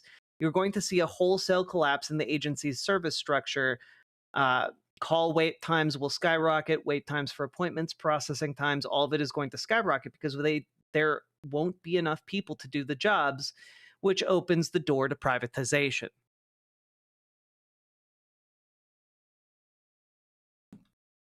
That's what they're trying to do.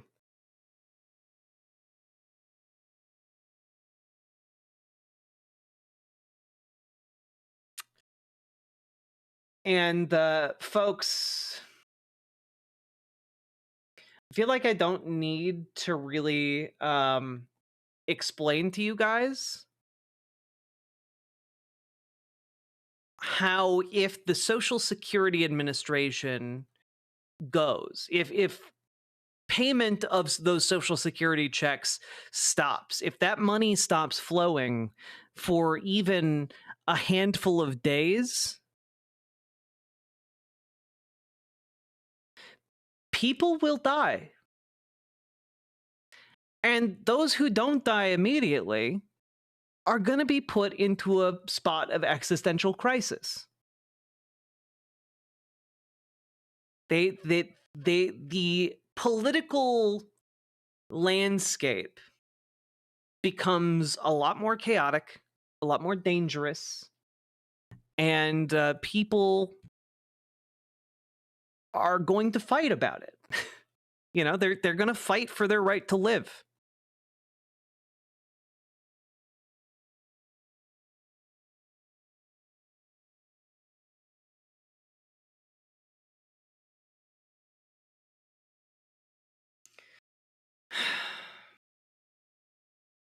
And right now, folks,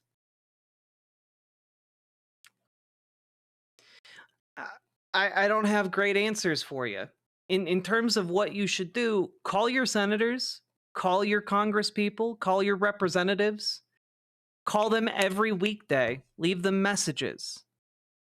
Because we need to amp up the pressure on people in Congress because, frankly, that is the only lever left available to us. The lever left available to us is in 2 weeks, Congress comes back. And hopefully the amount of pressure we can put on them is sufficient to get them to act.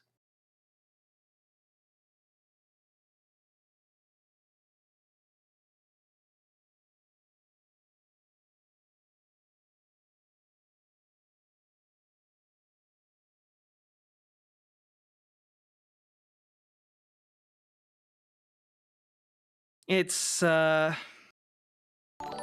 good. If the Trump admin destroys the SSA, and then unveils their new wonder food to get us through these trying times, Soylent Green, I may have to riot. You may have to riot on less than that, frankly. But thank you for the $5 dono. This is also coming as the Trump administration increases its attacks on IRS data security. Doge is hosting a hackathon to basically suck up all of the IRS data into its own servers. You know, who cares about data security anymore? I guess that's where we're at right now in Trump's America. But there's not really there's not a ton we can do outside of getting outside, getting loud as hell, and not shutting up about this. You know, we all need to be the irritating in a friend. tomorrow worth living for, but for now it's bedtime. Good night, everyone. Keep living, keep fighting, and stay aroused. Good night, Charlotte Widnar's pet cat girl. Thank you for the $5 super chat.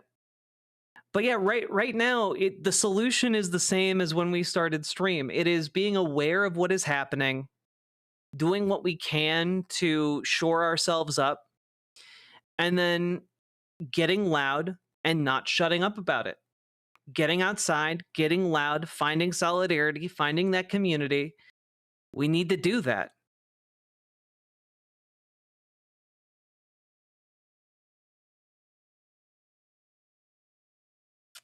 That is where we're at, folks. It's sobering, but like it's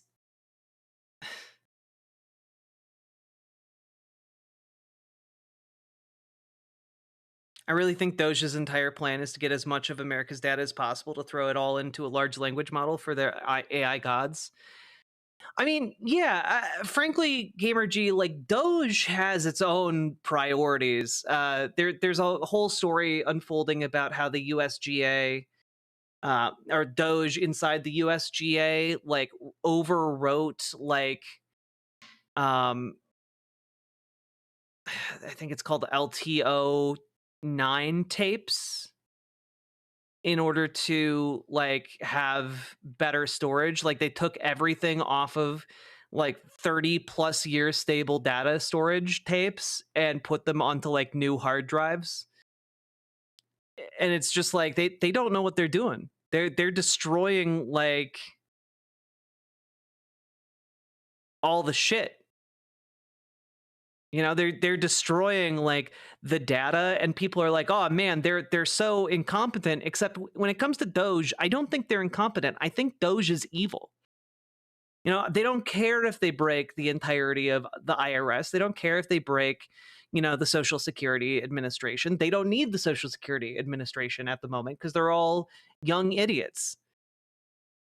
They're breaking the data storage, they're breaking these systems because they want to steal as much of value as they can. And I mean, they are both evil and stupid. That's true. They do. For example, you could be evil and smart about it, but they are just blunt instruments here. They destroyed the LTO tapes. They're like,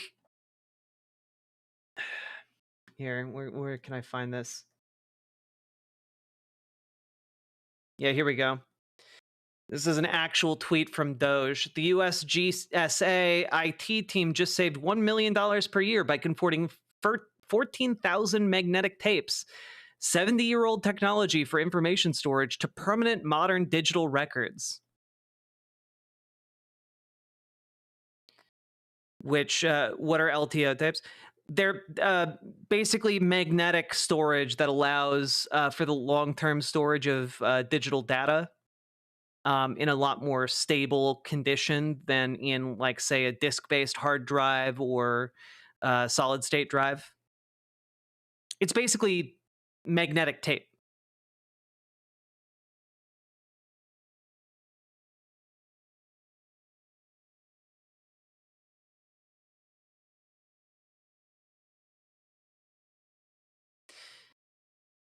It like to give you guys an example, I think hard drives last like 5 to 10 years. Solid state drives last, I think, less than that, maybe, or around the same. But then, as a point of comparison, these magnetic tape drives store stuff for like 30 plus years. So, yeah.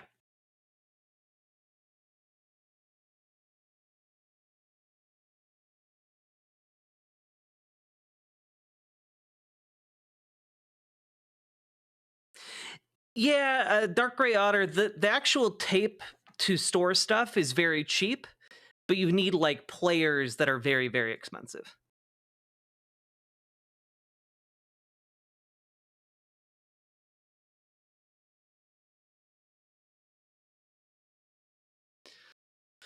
Okay. HDDs are safe for 10 years. Solid states are good for 2. Tape is safe for 25, at which point you cycle your data. Yeah.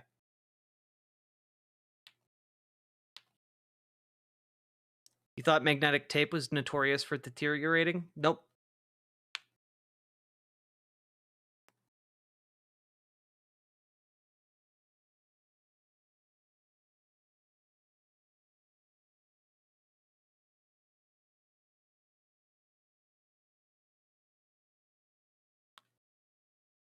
So I don't know. Anyone who knows anything about tech is basically freaking the fuck out about overwriting all of this magnetic tape storage, you know? Like,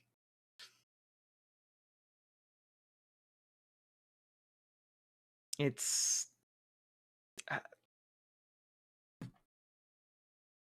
what are we going to do to recover all this lost data? There's nothing to do.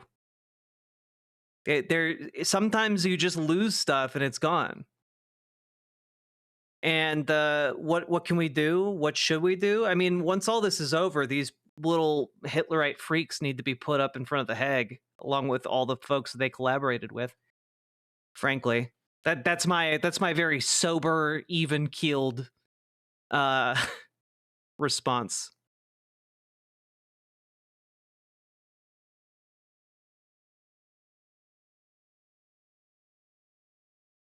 You have a USB drive that's at least 5 years old, still works fine.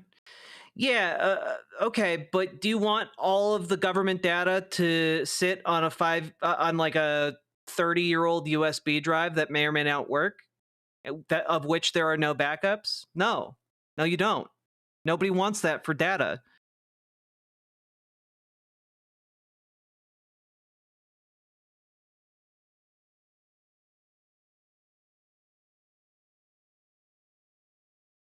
Jack is putting it very lightly. I am.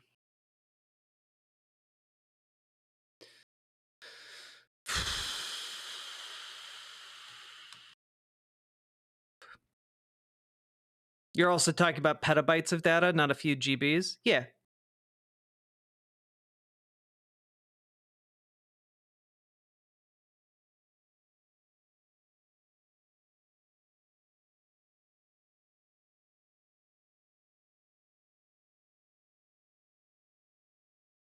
The issue is Forlorn 79. I don't know how committed they are to keeping those I don't know how committed they are to keeping those like tapes intact, you know? You could say like, oh well, we can recover it. Yeah, if they kept the tapes, we can recover that data. But there's a chance that they might not do that.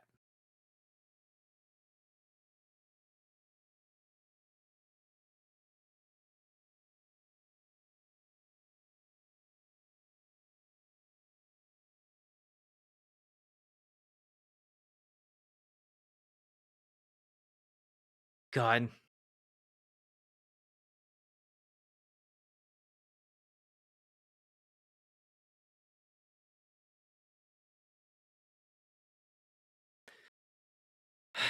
So things are they're just really bad. Like there's not really a way to spin this economic story other than we need to fuel ourselves up on this rage, you know? Understand that what is happening right now is not sustainable. That when we look at the greater picture of what's happening between tariffs, rising prices, disruptions to Social Security, if these three things come to pass, and there's almost every reason to believe that those three things will come to pass, we're looking at a moment of political revolution. We're no longer looking at a moment of like protest. We're looking at a moment of political revolution. Largely because people on Social Security can't afford to miss those checks. You know, people living paycheck to paycheck can't afford these price increases. It is not sustainable, and something is going to give. And I think the thing that's going to give first is the patience of the working people of America. People are already so mad that they're protesting 3 times more than what they were protesting against Trump in 2017. 3 times more. And we were making records with those protests at the time. So if these tariffs continue and those prices start hitting the general market, price of eggs goes up double. Social Security stops getting paid out. People are going to go to war. And I like, again, that's not me advocating for this. That's not me pushing for this to happen. This is just, people are pissed right now. And the simple math of it, to me, seems like it maths out to people getting more pissed than previously believed possible. And, I mean, given that Republicans in the Senate are currently becoming more scared of their constituents than of Donald Trump, I'd expect that to only increase. Yeah, this is not a Tim Pool moment. I'm just saying, like, I think that the pieces are all set up. The momentum is carrying them in one direction. I'm just trying to call balls and strikes. And it's scary as hell, but I want you all to remember April 5th. Okay? Want you all to remember what it was like turning out together in mass, and to understand you are not alone in feeling left behind by this system and screwed over by this president and kept under the boot by these Republicans. You are not alone. And we will all march together when the time comes. For an example of how mad people are, I got a standing ovation tonight for speaking against our Democratic governor who said he was opposed to a wealth tax. This in a district that is 60-40 Dem at a Dem meeting. Those people were centrists a year ago. Oh, sorry, 60%, 40% Republican. Damn. Okay.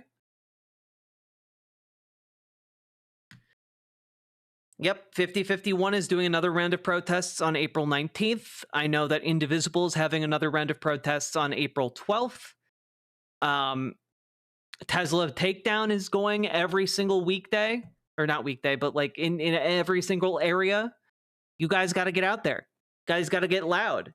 If you want to avert the worst that's happening, you guys got to get out there as soon as you can, as often as you can, as loudly as you can. That is how we do these things. That is how you move the needle. And it seems small, seems like, oh, what can you do? You're just one person, but you can do a lot. You can bring other people. Can get other people to care. That is a lot. So that's where we are, folks.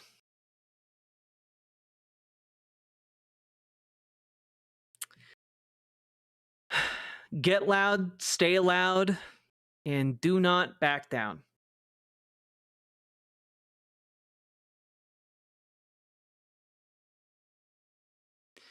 God. Folks, we've been going for about 4 hours now. If you've been enjoying the show, hit that follow button, hit that subscribe button, hit the like button. consider dropping those subs, donos, memberships, super chats, etc. Because this show is only made possible thanks to support from folks like you watching out there and supporting my ability to live and do stuff. A really big deal is red states and red towns are showing up disproportionately for my collecting info. Got a video of protests back in Indiana. I've literally never seen a protest half as large as that one. Utah had massive protests, even Idaho of all places. Things are turning. Yeah. Yeah, we covered a bunch of those protests earlier today. Things are getting hot and heavy.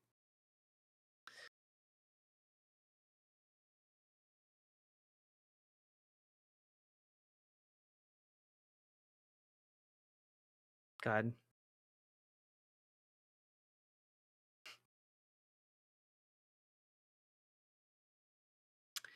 Well, folks, I think I'm going to be done for the night because I'm not going to lie, that segment took it out of me. I thought I'd get more done. We have a couple more segments. Maybe I'll just do those tomorrow. But yeah, it's bad news day. Bad news day. Yeah, the people are aroused. They are so aroused right now.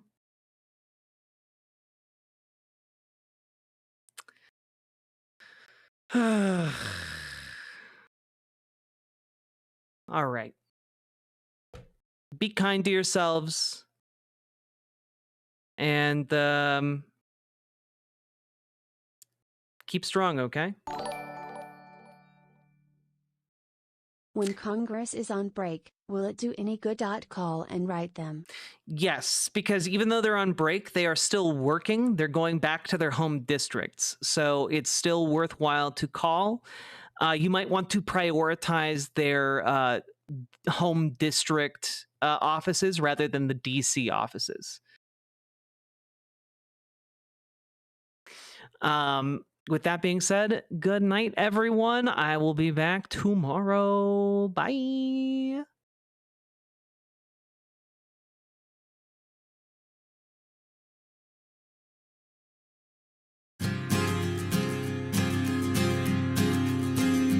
In a pleasant wooded valley lived a huntsman tall and able.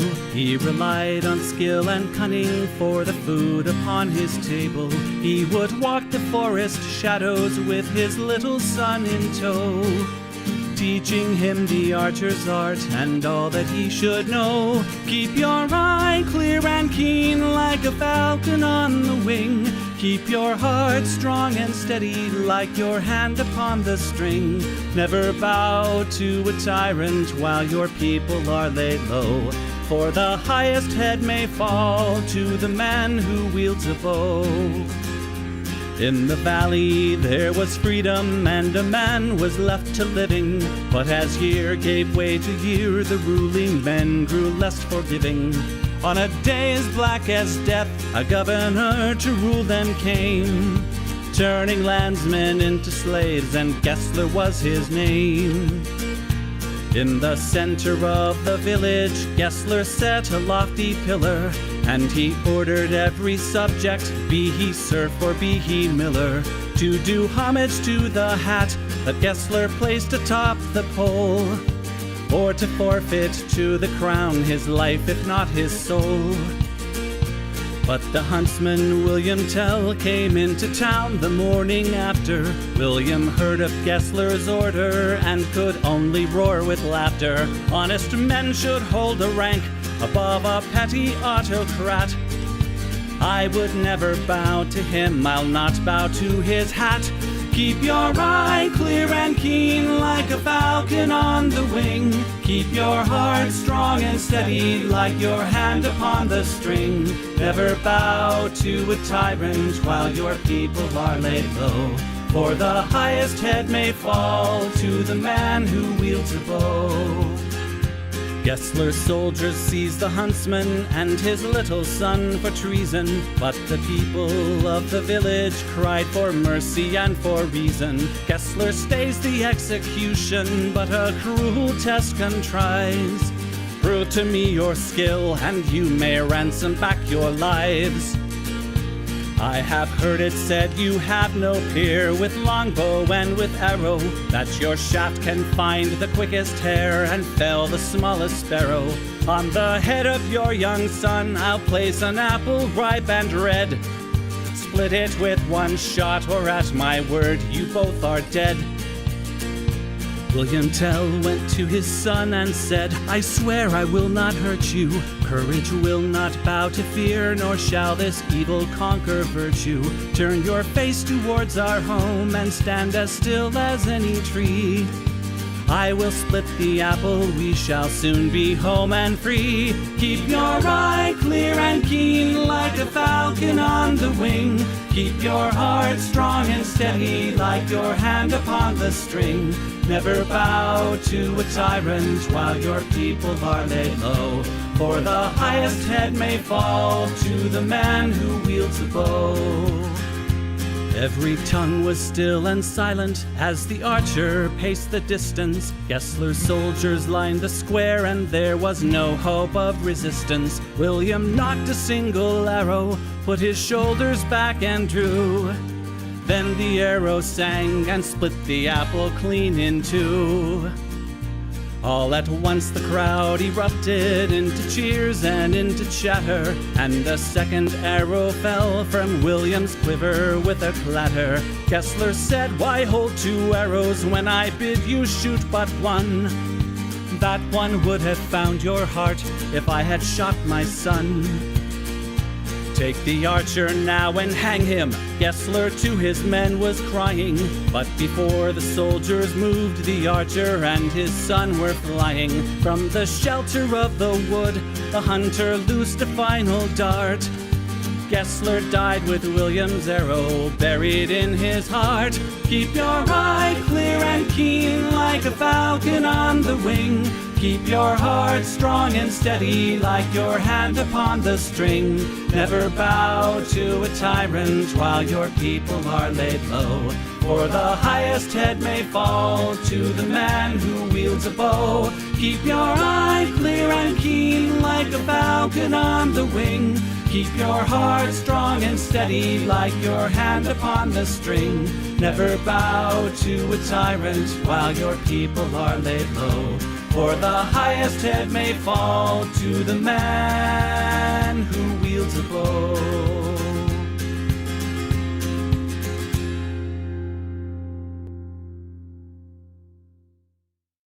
Those who make peaceful revolution impossible will make violent revolution inevitable.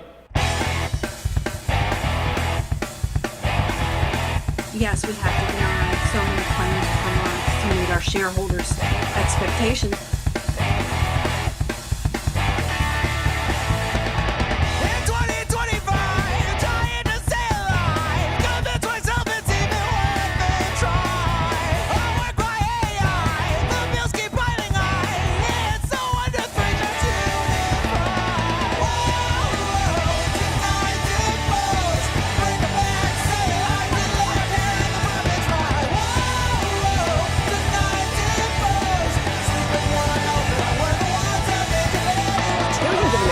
including children, have lost their health insurance. What's so frustrating is that politicians have spent decades saying they recognize the problem and they make promises to do something about it, and then almost nothing happens. You know what they say to themselves in the dark. It's only a crime if you don't wear a tie. We keep them all busy paying their fines. Hear the epiphany, light up the spark. You know what they say to themselves in the dark. It's only a crime if you don't wear a tie. Seniors are the fastest growing segment of the homeless population.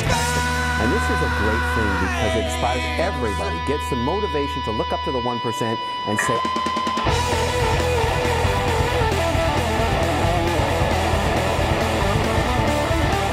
now they're looking at your post, they're looking at your anger, and they're moving to apprehend those who say something in anger.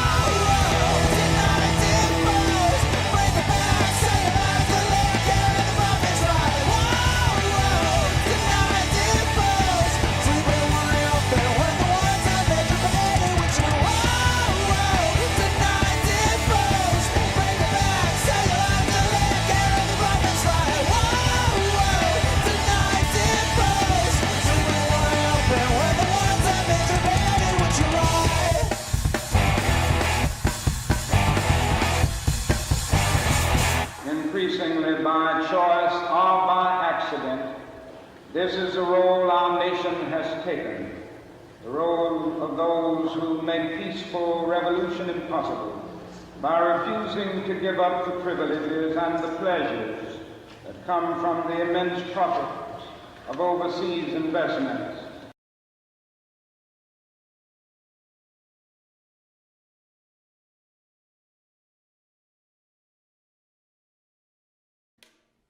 This is a brand new song. This is the first time.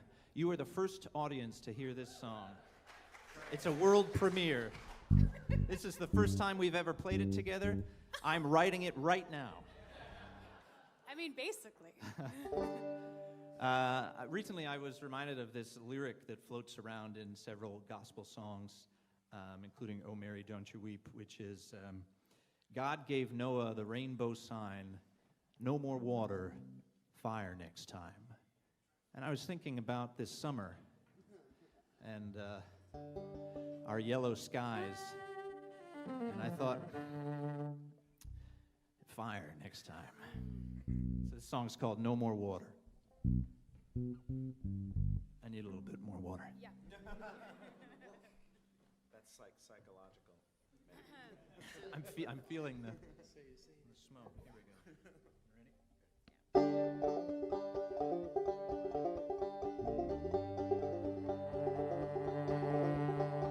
No more water, no more water, no more water, Fire next time. Come gather, my children, come gather to me. The sky in the west is as dark as the sea. The air tastes of embers, it claws at your eyes. And I hear the horsemen are following behind. No more water, No more water, no more water, fire next time. Old Noah cried, hear me, the water will come and wreak mighty judgment on everyone. I warn you, my people, the time is not long for changing our ways, for righting our wrongs. No more water, no more water, no more water, fire next time.